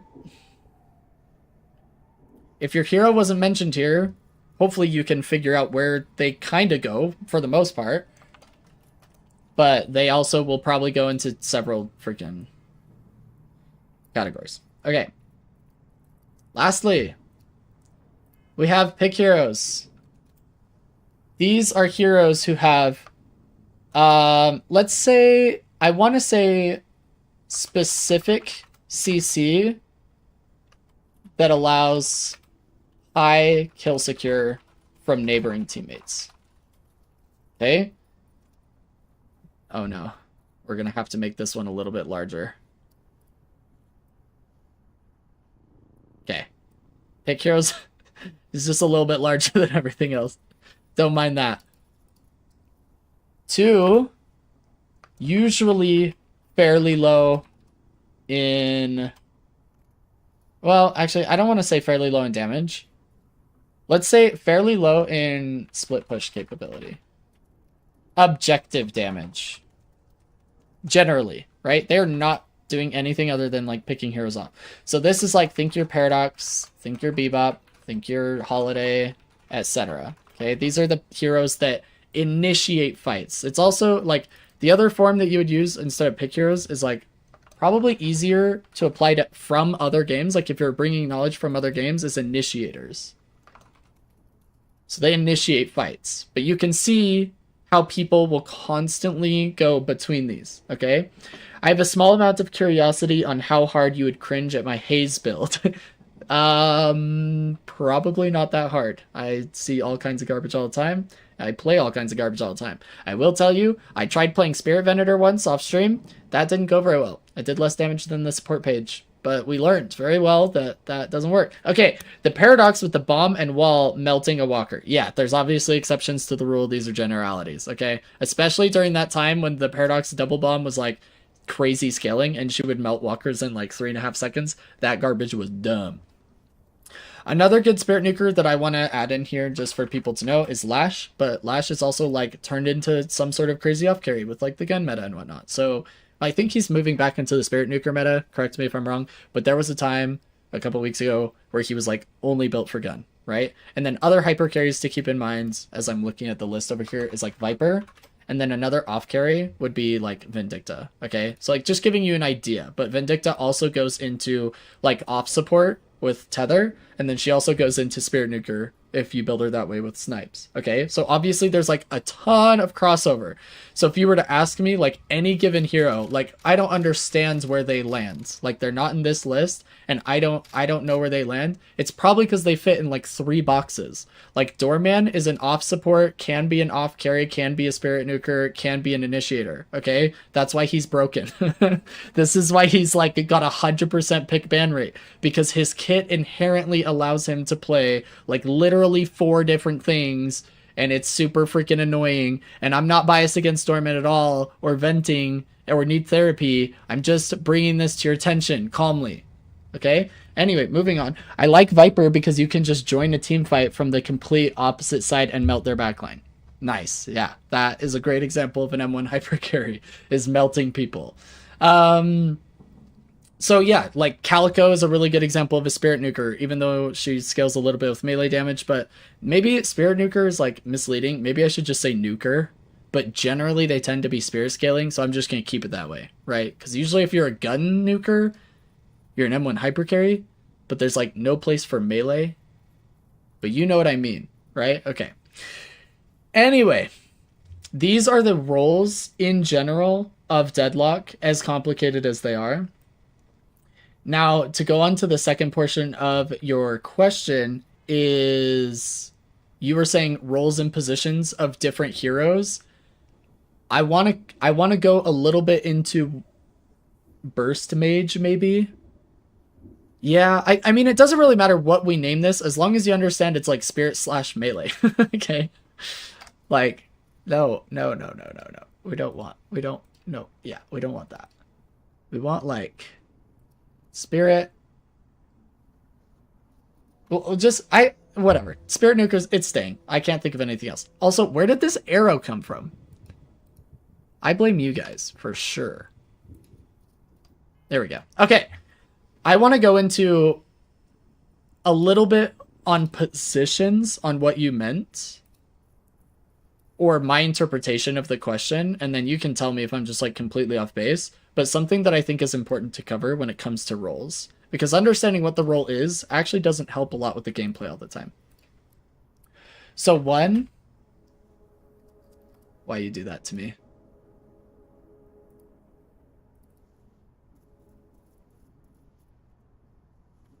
Like, are you kidding me right now? Whatever. I'll change it in a second.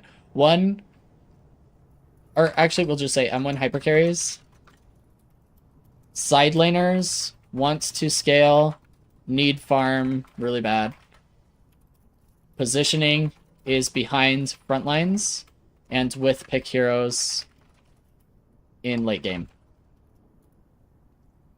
Off carries, and maybe I already answered your question pretty much in full, but I'm gonna kind of go into this anyways. They're like hard to pin down. They're like assassins or something. I don't know. Yeah, I mean that assassins might be the better word for spirit nukers, because it's like and also junglers to some extent, but that's also initiators. Like, that's really weird. But anyway, off carries can side lane if there's only one other M1 on the team. Need farm, are stronger in the mid game than M1 hyper carries, but still have great late game damage potential. Okay. They are usually the same position in fights as M1 hyper carries. However, okay, they're the same. You're playing with pick heroes and behind support, or behind front lines. Supports. This is going to be complicated because it depends on the hero. Generally plays in the backline if squishy, think page, or next to frontline to give them the survivability boost they need to W key the enemy team. These are our sinners, stealers, enemy sinners. Okay, don't steal your own team sinners all the time. Some of them are fine. Box routers and assist acquirers. Okay, this is how you're getting your farm, is what I'm getting at. I should also add in here with the M1 hyper carries, very good at clearing camps, and take advantage of that to clear tier 3s. Because tier 3s are a great source farm that very few roles can take advantage. Off supports usually have important utility beyond supporting that affects their playstyle. Think Dynamo ult as an initiation tactic. Initiation tactic. Yes. I like one-shotting the tier 1 camps at 2 minutes with Lash. Yeah, Spirit Nukers can nuke tier 1 and tier 2 camps for sure. Think Doorman Door for stealing sinners, or like, how do I want to put this? Or coordinated ganks on mid-boss contests, etc. Like, just little things that is like their utility is an off support from healing and absorption. So like, I guess what I'm trying to emphasize here is that supports usually support with healing and absorption either in their kit or their abilities, and they are heavily counter building. Okay, heavily counter building. Let's see, let me put that in here. Generally heavy counter building. Off supports are not always heavy counter building. They're using their utility to support the team, like Sinclair Bunnies. Okay? Does that make sense? Doorman's Door is my ticket to do cartwheels around their walkers. Exactly. And they dominate all the walls. Somebody ban Heather. This is moderate counter building.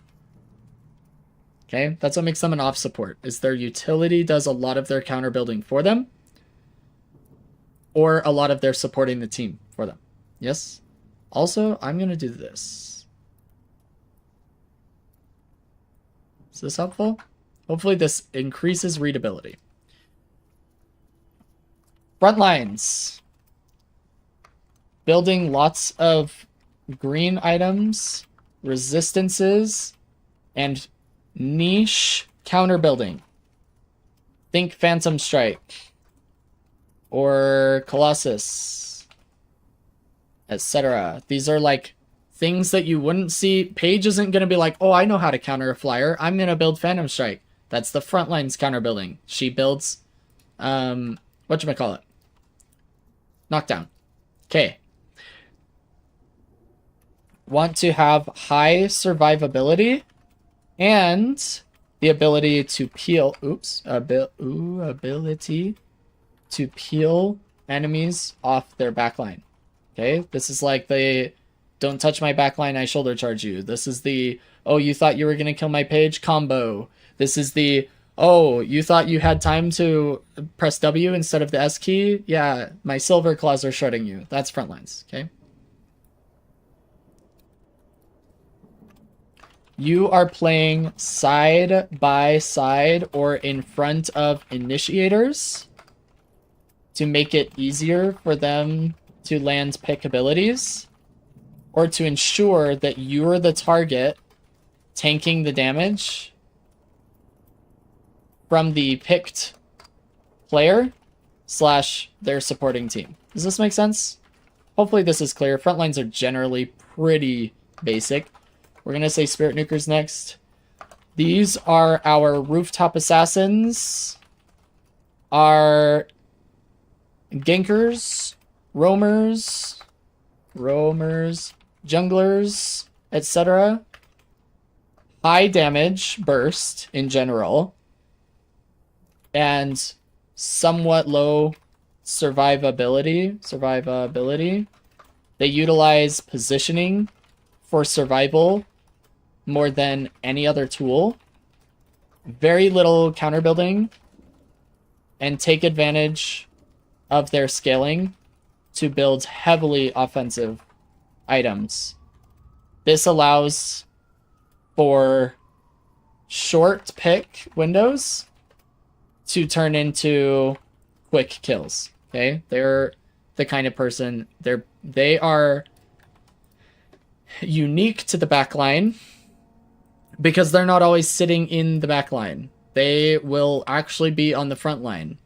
I will say this.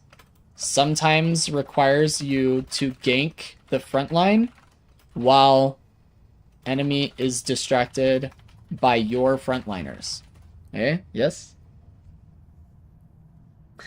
I think playing Ivy is a good exercise in reading roles since you need to decide who to use Kudzu connection with and who to give the plus 20% damage jump from your ult. Yeah, that's a good point. Frontline, or as I like to call them, ominously standing next to you heroes. Yeah. I actually just started learning Ivy yesterday, so that's great to hear. Yeah, it's a good take. I think Ivy is a good way to learn. I think supports in general are a good way to learn how the other players should be playing, because you'll see mistakes, like when Lash is frontlining and instantly dying, and you're like, oh, that must be dumb. Initiators. These heroes are also high gank frequency, constantly roaming, but not super high damage. They rely on team's damage to reach full potential of their pick ability. Think Bebop Hook or Holiday Lasso, or like old Holiday Lasso. Holiday now is just every role, or Paradoxal. Okay. Does anybody have any questions so far? Is this clear? Is this helpful at all? Hopefully this is going well. These are moderate to high counter builders and help off support, oops, with utility, but primarily play alongside front lines at the beginning of fights, then are forced to play back with Spirit Nukers. Okay? Generally speaking, this is how it works. Does that make sense? Hopefully that helps and makes sense. Okay? This is my, as concise as I can make it, my answer to the different roles in the game and how they are generally played if you were just that one role. Okay? Now where it gets complicated is like, where would you, let's do like an exercise on somebody that would be like in multiple roles. Where would you guys put Yamato, for example? After all we just went through.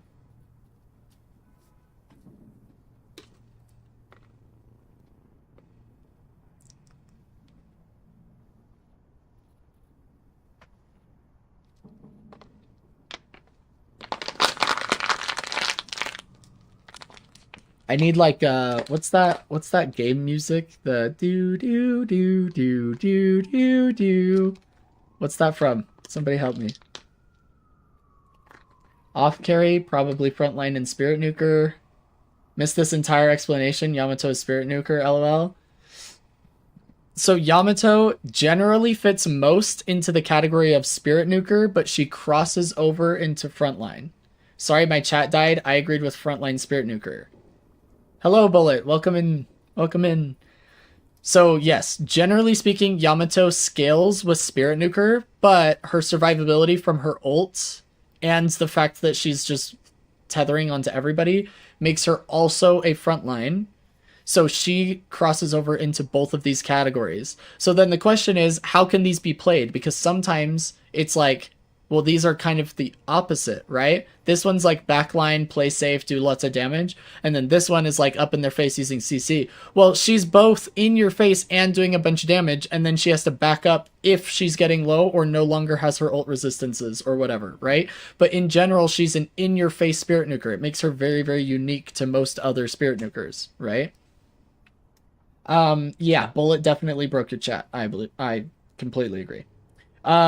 Bullet, we are talking Jeopardy. The music's from Jeopardy. Thank you, Shelly. Couldn't remember. Bullet, we had a question from Crabshack asking what were the different roles or positions in Deadlock and what exactly that entails. So I outlined like the 7 basic roles in Deadlock in generalities, gave examples of what those might look like and kind of a short description, and then I'm giving like overall playstyle, how they build, where they're positioned on the map, etc. I should add into Spirit Nukers, good at clearing tier 1 and tier 2 camps, but not tier 3s. Generally good at stealing enemy camps for that reason.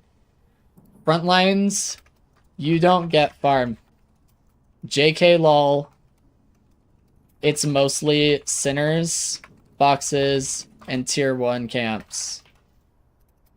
And assists. Oh, tier 1 camps. Tier 1 camps and assists.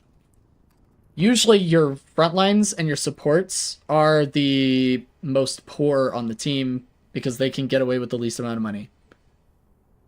I'll add that in there. Initiators normally tier 1, tier 2, and rarely tier 3 camps and boxes from roaming are your sources of money. Any sinners are an added bonus, etc. So where does Pocket go? Samurai asked. So, oh no. 1 second, it's all ugly. Boop. Okay, I think that fixed it. Yeah. Pocket is primarily going to be in the Spirit Nuker and off-carry categories. So because he's Spirit Nuker / off-carry because sometimes he's like a Glocket, so I guess it depends on the build you're using because he can be drastically different. But you're primarily doing high burst damage in a short window. This is like the cloak case combo, but you're off-carrying because of your ultimate and your great late game damage and initiation as well a little bit with that. Although he's not a first initiator, he's usually a second initiator. Although he still falls in this category. But he's like the ult bot that comes in, Spirit Nukes, ults, which is initiating the fight kind of. And then that is what adds him into off carry. But that's like, he goes into a lot of roles. Another reason why he's pretty broken. Like Mo and Krill fits both frontline and pick hero. Exactly, Crabshack. He's actually one of the few that fits both frontline and pick hero is Mo and Krill. But yes, he is one of them. The 1 in 15 category, JK, sorry, Heather forced me to say that. Somebody time bullet out. Pocket goes and busted except for Blatant. Yeah, unbelievable. Samurai said into initiators. If you're talking about Pocket still, Pocket does meld into initiator because of the ult, but he's usually not a first initiator. Waiting on that posture check. Wall domination category. You guys are killing me. Okay. Does anybody have any questions about any specific heroes that you'd like us to cover or go over? Right? Like, obviously, these are all, like, general ideas, but, like, Paradox and Holiday obviously both go in the Spirit Nuker category as well. Bebop kind of can, but Bebop generally is played more as an off-carry with gun, but then they nerfed it and made him more Spirit Nuker bomb again, so he's, like, he's really weird, but yeah. He's also kind of an off-support because of his hook, so Bebop goes into several categories as well. It gets complicated. I'm still interested in your reaction to my Haze build. We'll take a look at your Haze build after. I want to make sure I answer all the questions here. But Crabshack, do you feel like your question was answered thoroughly enough? Do you feel like we went in depth enough for this to be helpful? Yes? Not particularly. I've just been having a hero crisis and deciding what I actually enjoy playing and excel at. You might want to start even higher level than this with micro, meso, and macro.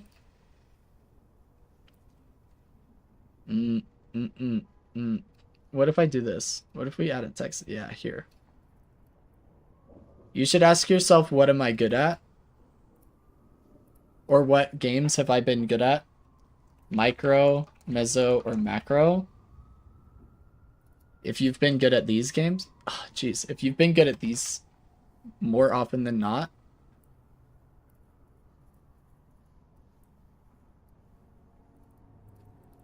jeez. Guys, I'm only Eternus. Everybody chill. Okay, micro. These are M1s. These are sometimes your off carries and initiators.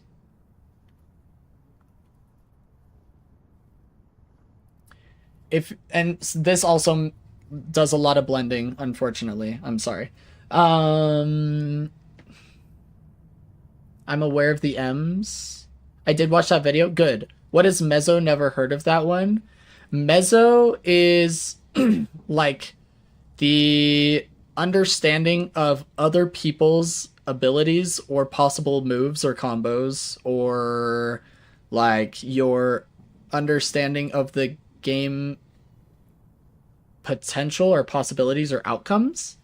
So, and mind games. Yeah. So it's like, how can I give an example of this? This would be like, we actually see a lot of mezzo with melees and parries in Deadlock. It's probably the best example that I could give off the top of my head, but it's going to be where you start to do, I know that they have parry off cooldown, so I'm going to bait with a melee, and then when they parry, it's knowing the internal cooldown in your head of 4 seconds that you can spam melees until you think that parry has come off cooldown, so now you have to start playing mind games again. That's mezzo.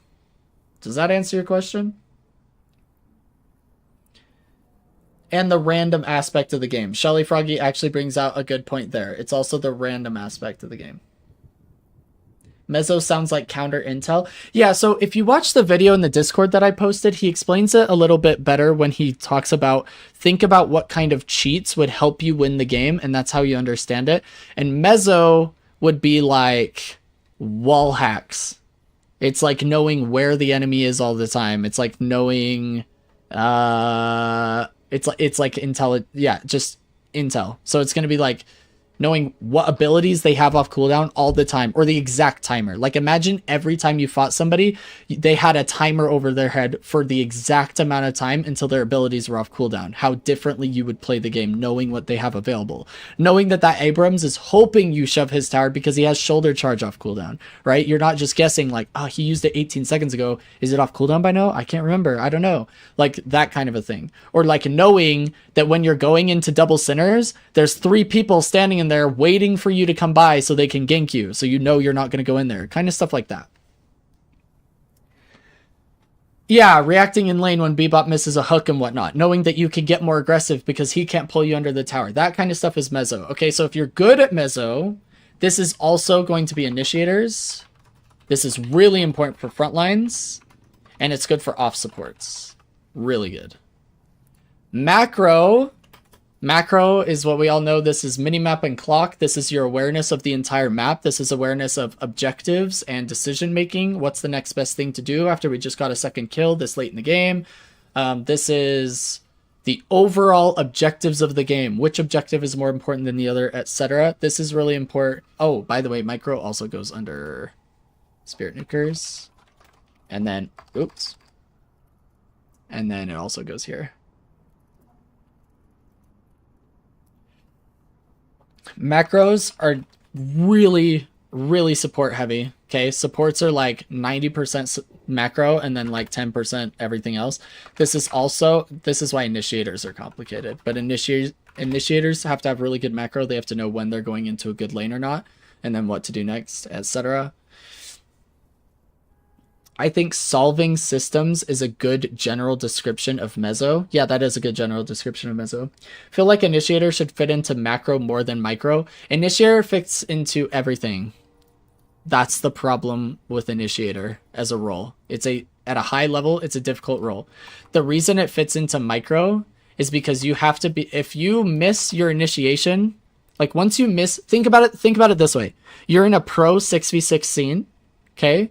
It's 6 versus 6, and there's pro players, and Bebop missed hook. Which team is going to win the fight?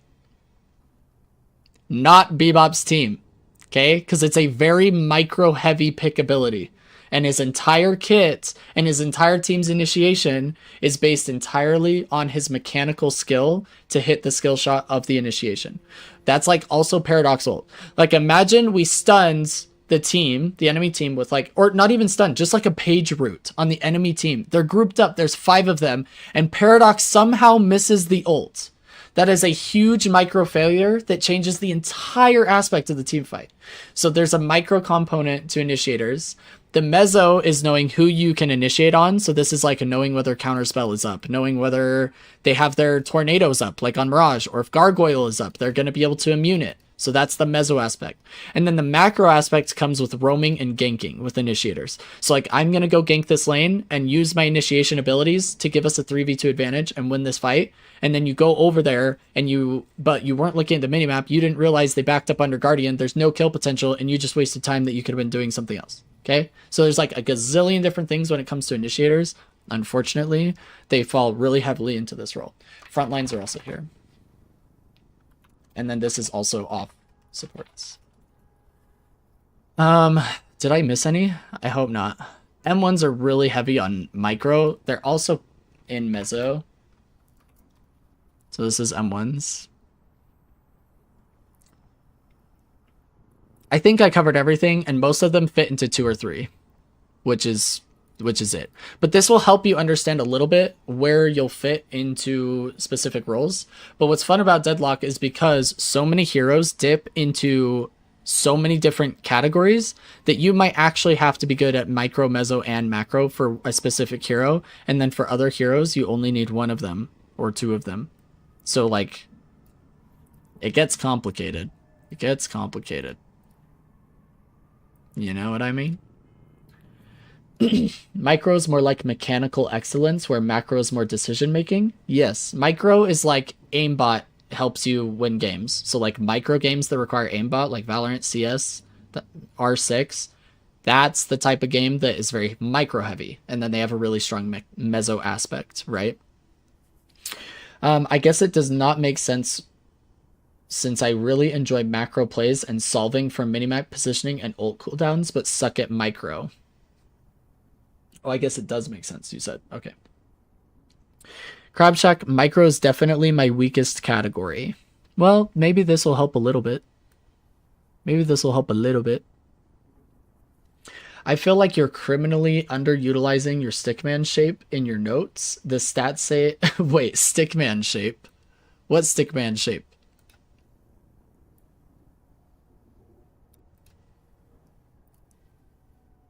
You guys, what are we actually doing right now?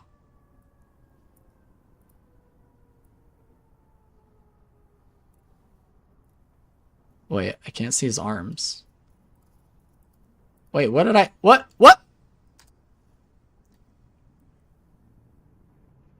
Oh, he's on the... How do I get the, like, free form? Because he's just, Wait, lock, unlock? Oh, no. I want it to not snap. But you probably need a big brain for that. We'll just put him over here. It's fine. Whatever. All right. Here we go, guys. Okay, there we go. I feel like we are utilizing him properly now, and I feel like we're good. Okay. The stats say that I have good aim, but I don't trust it. I mean, I don't know what to tell you there. He's on the grind. Try holding control.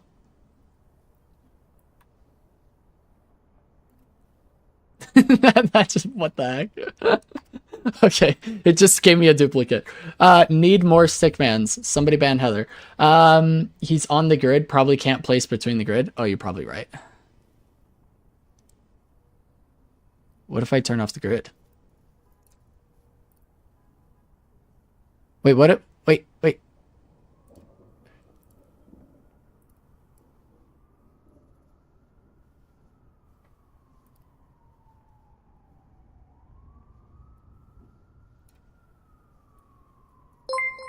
Why is this still... Why are we still dealing with this? You guys, it's too hard. This is too big brain. Thank you, Alice Senpai, for the follow. Really appreciate it. Shelly Froggy, did you hit me with a posture check and I didn't even know it? I'm sorry. I'll sit up straight. Have Coach Playton sit up straight. He's always kicked back and relaxed. I just banned Heather again. Thanks, Crab Shack. Appreciate it. I got it now. Everything makes way more sense now.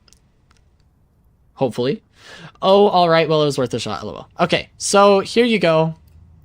This is Coach Blayton's roles guide.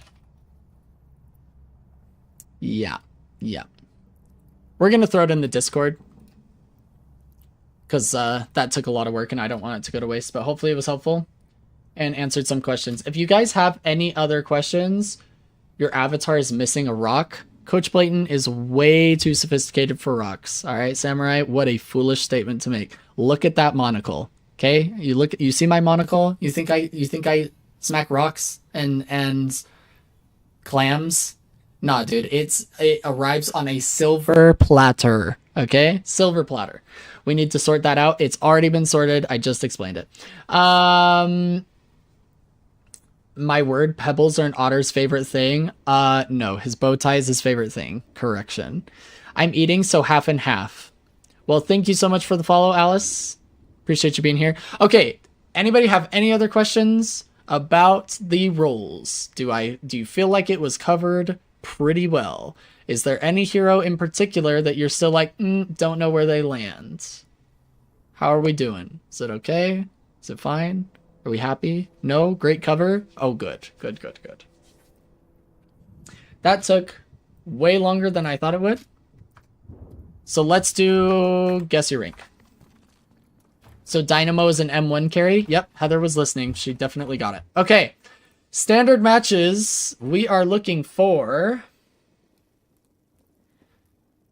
So Heather said Dynamo, Drifter, or Lash. Does anybody have very specific... Wait, did you post these notes in the Discord? I'd like a copy of that. I didn't post it yet. Hold up, I can. Give me a second. Wait, where should we put it? Hero discussions and tech? Probably in there. Oh, that was not the right URL. What in the... Okay, hold up.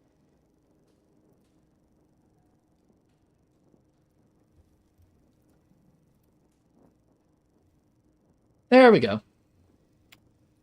I just posted it in the Discord under hero discussions and tech, so you can understand. And then maybe I'll pin it.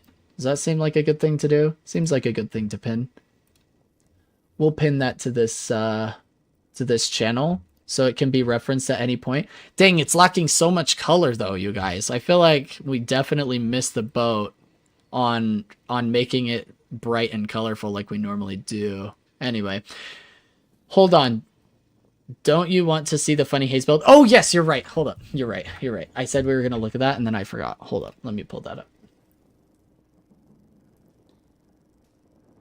Dun, dun, dun.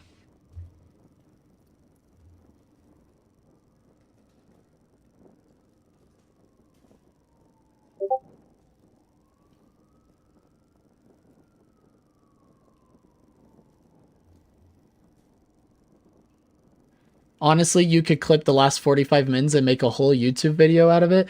Here's my problem with like generalized guides is they get outdated so freaking fast. The other thing is I prefer to target my education with individual improvement, because as much as I explain all of that, people may not know what they're good or bad at until a coach looks at it.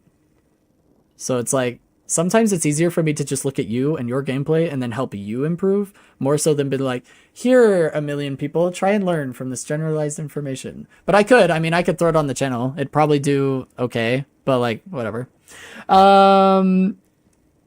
Shelly, send me the build again. I can't find it.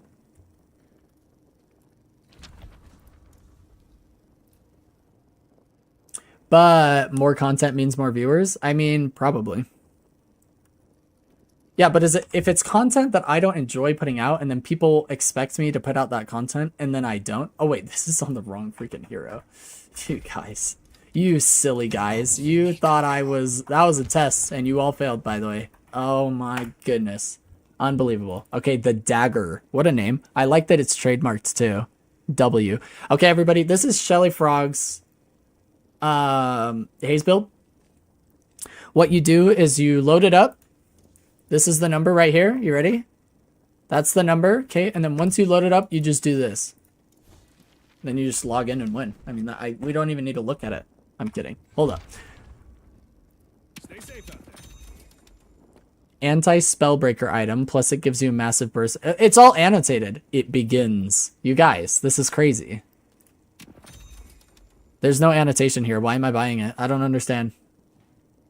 Okay, makes your dagger even more potent and gives you the fire rate you need. Nice. Nice. Pick your greens. Okay.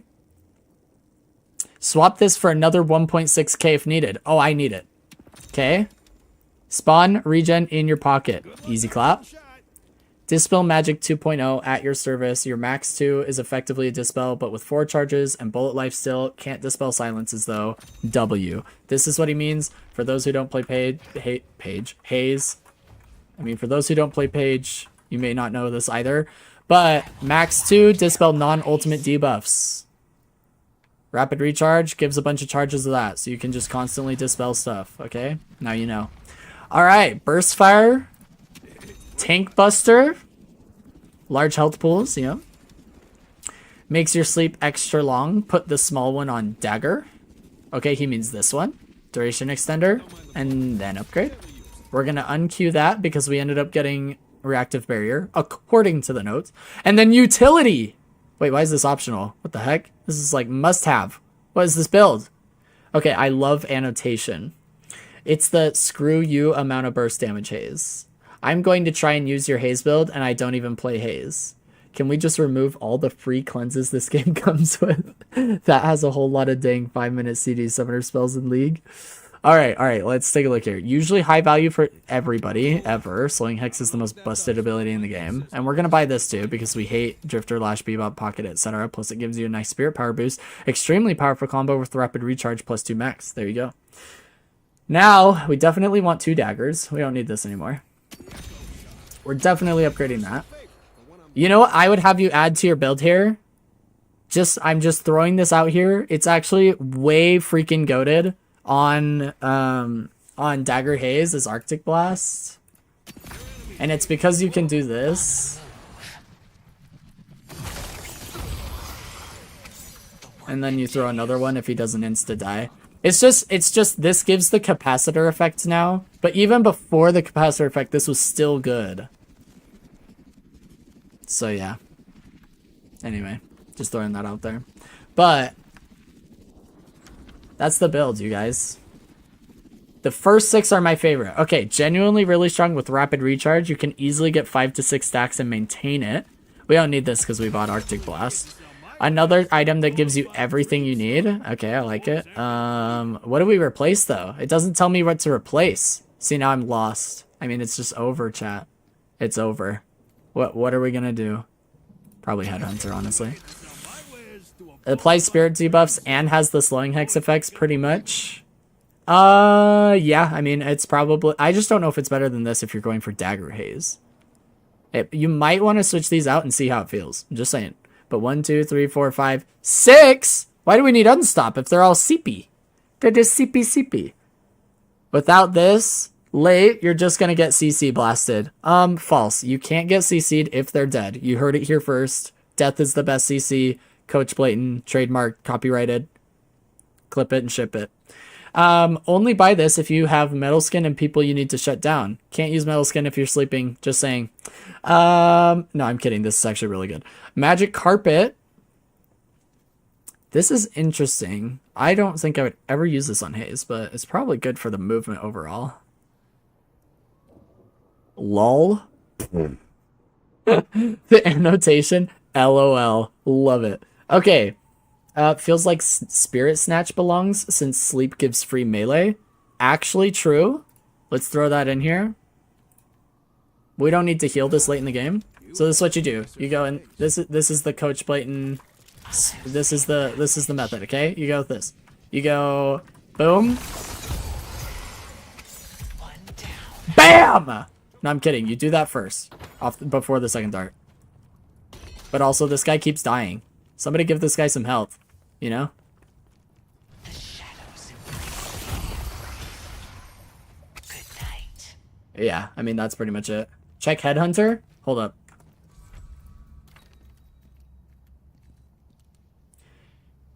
Can also sell later for stronger gun options. Oh, guys, it tells you right there. You just have to read the annotations and then you're good. Okay. Crippling Headshot, Ridiculous Shred, and some good heal reduction. This is like mega overpowered. I would definitely use this more often. Not my favorite, but you can get it. Number 1 Moan Curl Hater item, also Doorman. Usually you want Unstoppable, but this is good too. W. If you keep dying while ulting. Is this meant to, okay, so it feels like this is kind of meant to be an ult build. Sorry, did not mean to parry. But then also it's like a double dagger build. So like, are you building full double dagger spear damage, or are you building for ult pick haze? I don't know what we're doing. What? Reading? No way. Exactly, Heather. Who has time for that? I didn't go to college. There's a reason. I had a haze that would like pop out of nowhere and sleep me for forever. And a few times she would dance around me and then would magic carpet off. That is peak trolling. That is absolutely peak trolling. Okay, let's do a guess your rank really quick. We looked at the builds. I feel like we got a good idea of how to play this haze build. And if you read, you know, lets you get out of nearly... yeah, cheat death is actually super good. Not gonna lie. Nice. I like the build. I like the build. It's a good time.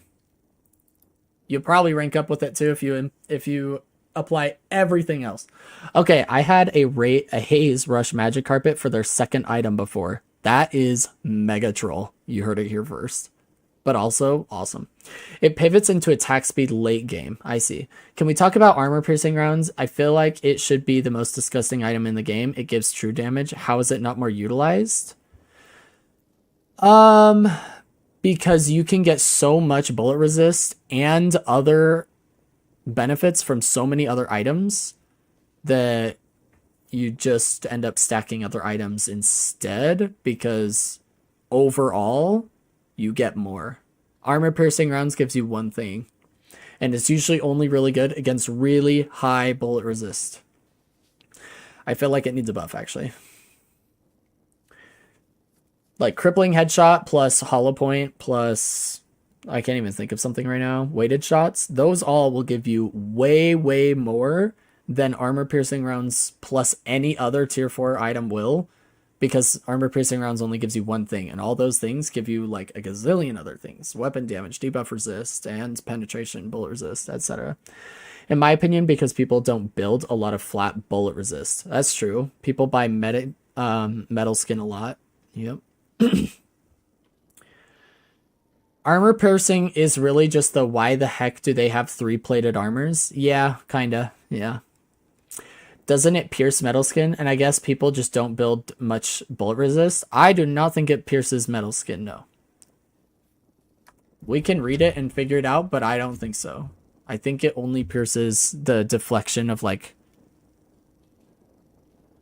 Your bullets have a chance to become unavoidable, piercing through enemies and ignoring their bullet resist.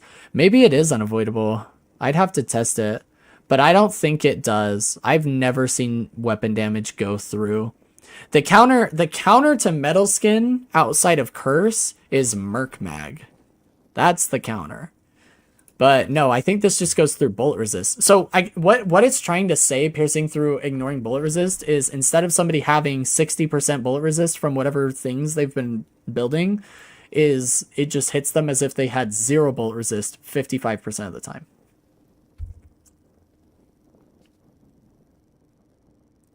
There's a future universe where AP rounds is goated though. Agreed. I think it should be buffed. I think it should give like, I think it should go do more than that, and not just pierce bullet resist, but do like a negative 20%. So it's like a damage amp.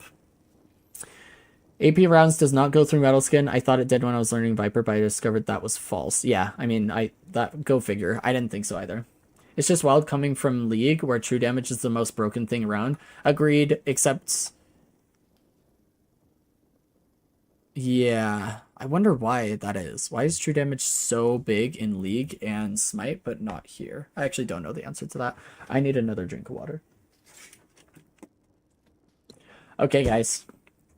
Do we have anybody contesting the Dynamo, Lash, or Drifter pick for Guess Your Rank on Random VOD Review today? Should we actually, let's just do a poll. That's going to make it easier, right?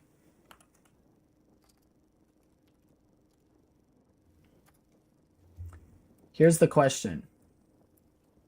So poll is, which hero do we do Guess Your Rank on? Okay. Dynamo, Drifter, Lash, or Other. And then Other will have to be whatever you want it to be. Start poll.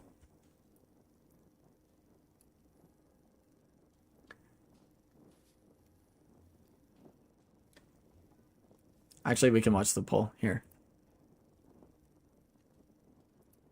Probably because there's more access to shred in this game. I don't know, hard to say. Probably because there's so much penetration in this game. Like so much bullet resist shred and spirit resist shred, etc., etc. Like a lot more, for sure.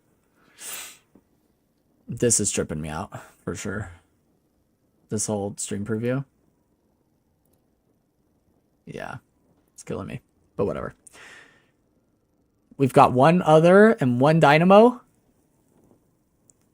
Guys, you gotta not make this a tie. Don't do it. Don't make it a tie.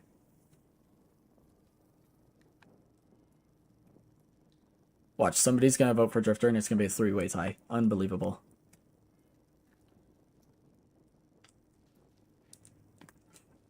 Alright, we got 2 votes on Dynamo. We're gonna find us a Dynamo game and do a guess your rank. Okay. Dynamo game. We need something that's like just after 10 minutes, otherwise it won't load us in for like a year and a half. That's a Dynamo game, but I don't think it'll load us in. It's too early. This is really close. Should we try? Your client is unable to connect to the server due to the version differences. I have an update available. Guys, this is just unbelievable. We gotta reload Deadlock. Oh, again. Patch day be like this, huh?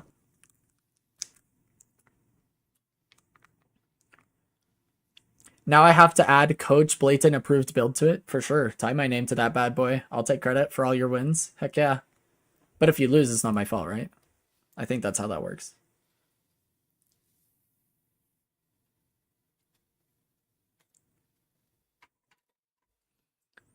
When your teammates give you like serious backlash for using it. Oh, there's a new patch. Time to read. No more reading. I'm done with the college work today. That's for you guys, you smart people. I just hit Eternus in video games and tell people why they're bad. That's literally all I do. And I tell people to check for their Prime subs because it's a free way to support your favorite streamer. That's all I do here. This is my life. It's freaking huge. Crab Shack, you're stressing me out. Stop. I'm dyslexic. I can't read. I'm not dyslexic. I still can't read. You see this? We already read it. Easy clap. Stupid math. Alright. We have to go back. Try find a game again. Oh, wait.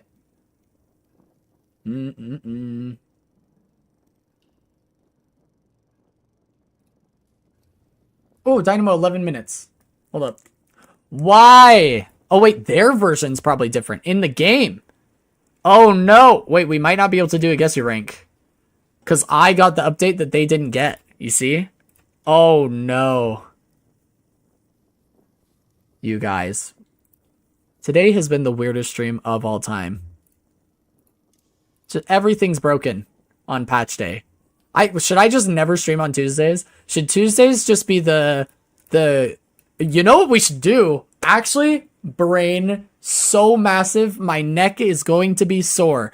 We should start, once we get the community large enough for this to be something that we can regularly do, we should start Tuesdays being like everybody groups and plays together. And I watch you do it. So like, you guys all hop in Discord and you guys do a massive group game across like a gazillion different ranks, and you play as a pre-made, and then I'm in the Discord with you, like IGLing basically. That way, regardless of what's going on with VOD reviews, live coaching, guess your ranks, like whatever, you guys can just hop into a game with the new patch, and I IGL, and then when you lose, you can blame me, but then you guys are all playing together, and it would just be like a bunch of laughs. That should be Tuesdays. Thoughts?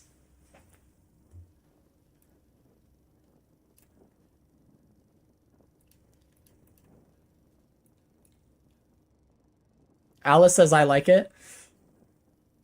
Heather's doing homework right now. Stupid math.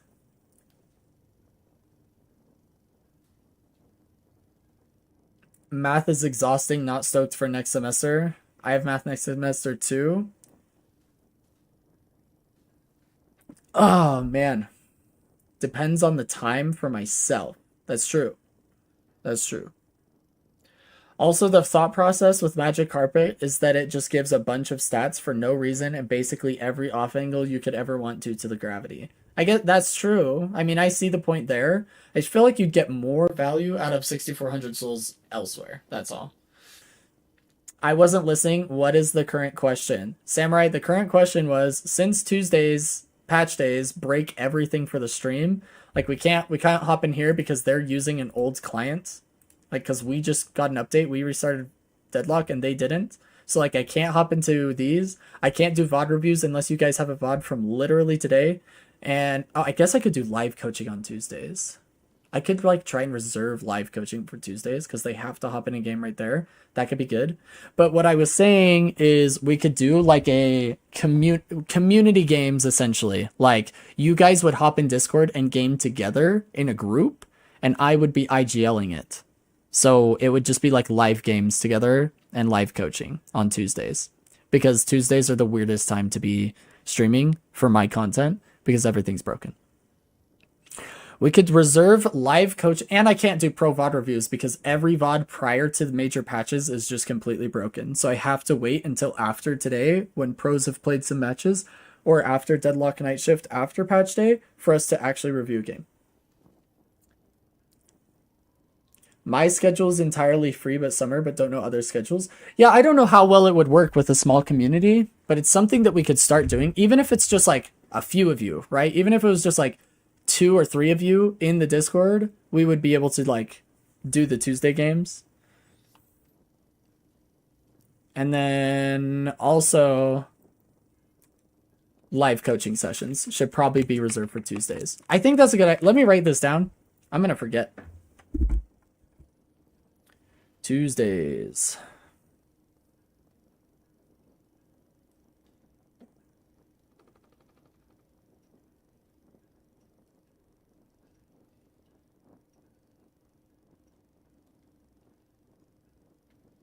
Okay, here we go.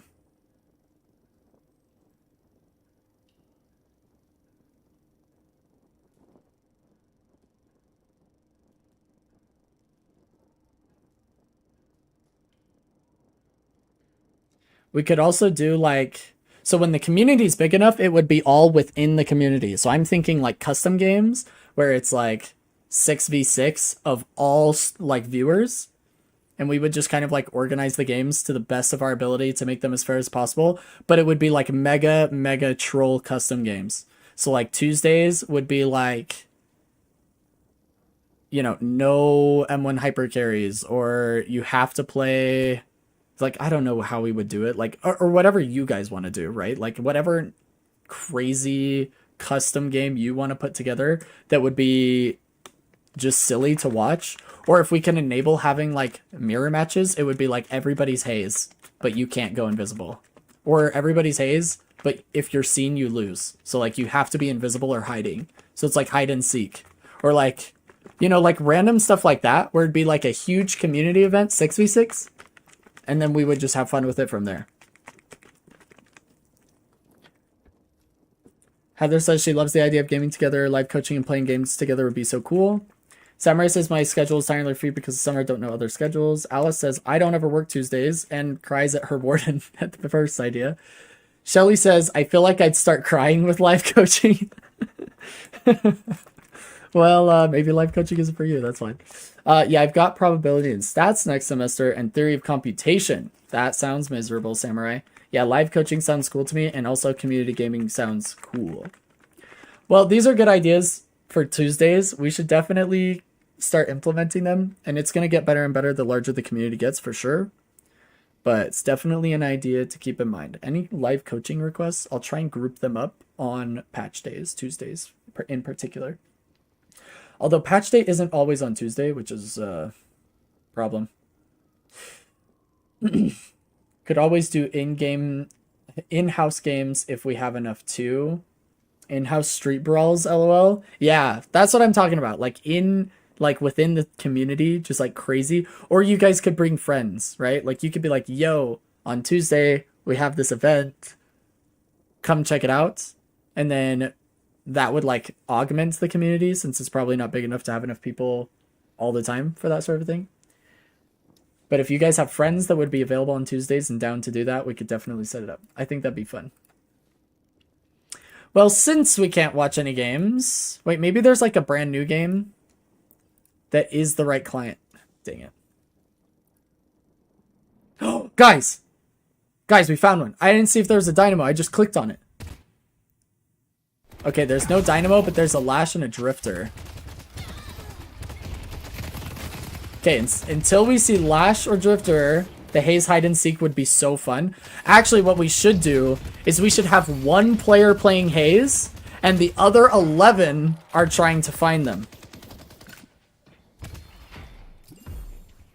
That'd be wild. Actually, we could divide it up however we want. We could have like one team hiding, one team seeking. So 6v6 hide and seek, right?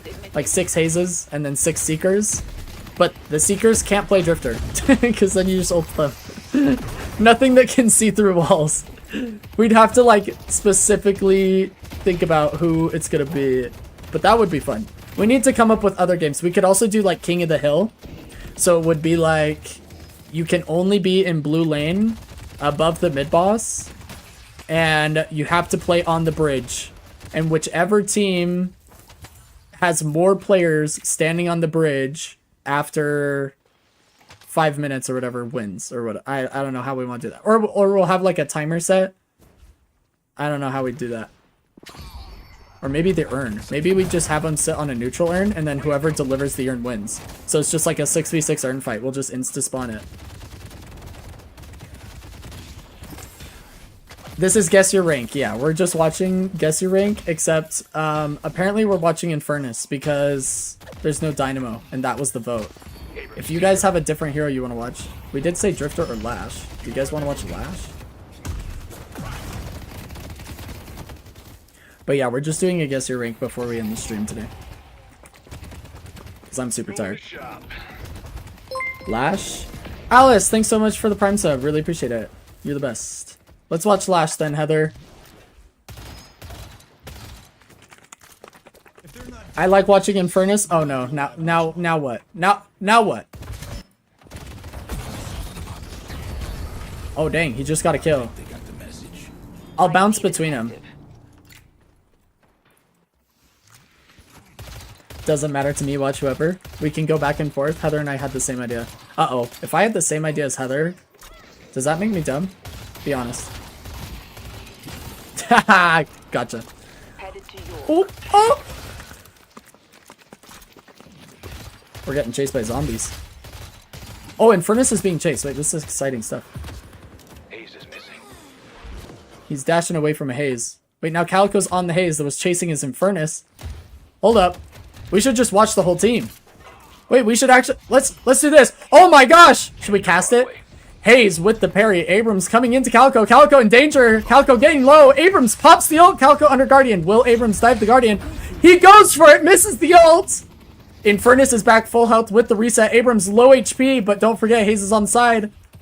Abrams getting away. Oh, Eternus back on him, trying to proc the burn, keep him low. Is he gonna get the kill? Will he burn to death? And he goes down.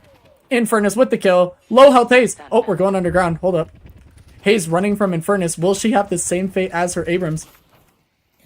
Eternus with the dash, keeping the burns up. And he gets the double kill. What's happening over in this lane? Wait, somebody go fast. How do we go faster? Guys, maybe I am the coach Blayton. Somebody ban Heather. I'm definitely not one for live coaching because I think you'd ask me one question. I just walk into a wall like going, I don't know.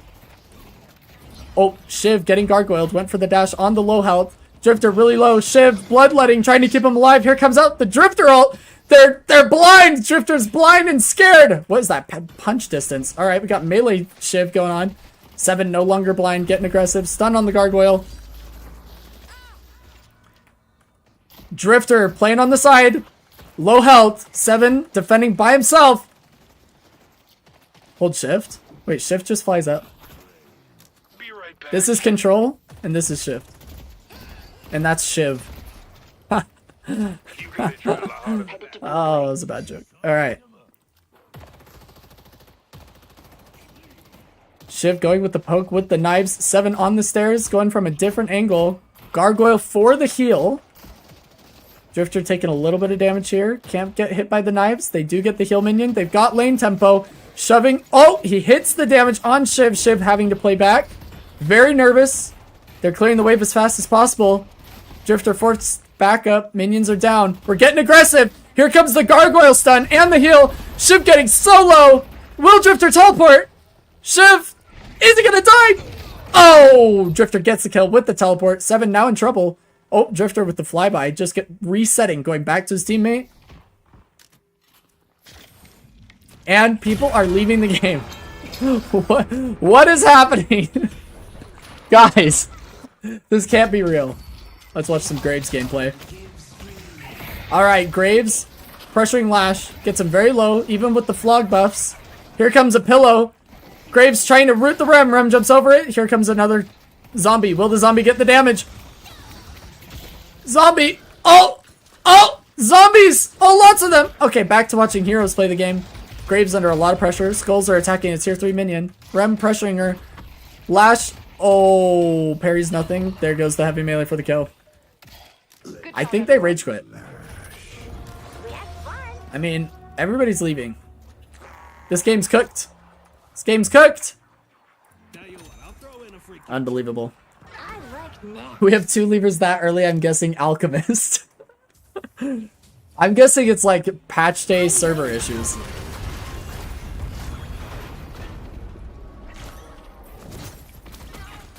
Is the owning walls thing the thing where you track someone's movement and accidentally throw an ability at a wall because that's where they would have been? I need somebody to explain to Shelly what owning the walls comes from.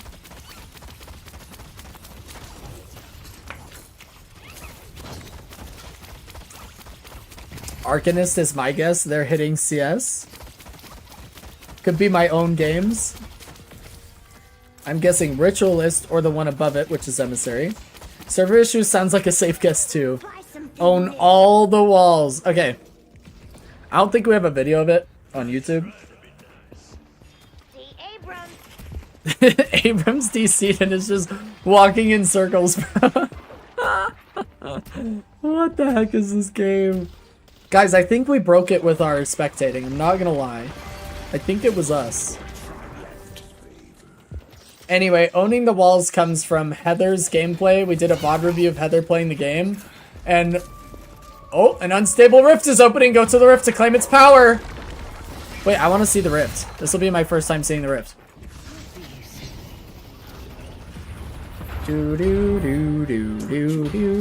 Anyways, Heather, in the VOD review, for no reason at all, shot the wall next to her like 7 times while fighting an enemy.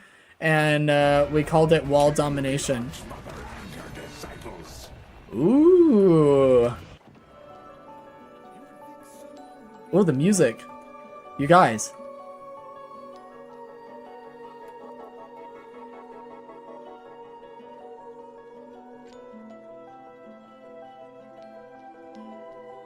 Are you guys enjoying this as much as I am? Coach Blayton ruins Ritualist lobby with DDoS hacks. Is this new? Yes. This is brand new to the game. This is the new, like... so this is replacing Earn. It's King of the Hill, but it's a rift. If you win, you get a soul bounty and super minions that drop out. But there's also still Earn. Earn is just only buffs of 1 person. Alright. That guess your rank went very poorly. But let's see who was right. I'm gonna say... Oracle. I don't know. Ascendant 2!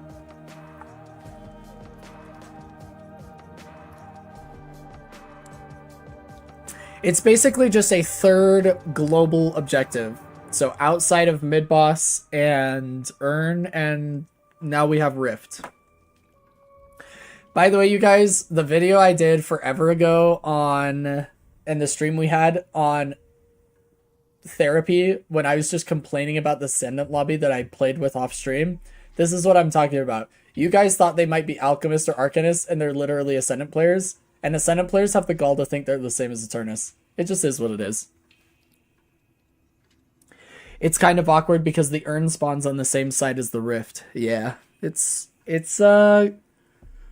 It's interesting. I'm excited to see how it changes the flow of the game. And Deadlock Night Shift tomorrow is going to be really exciting, I think.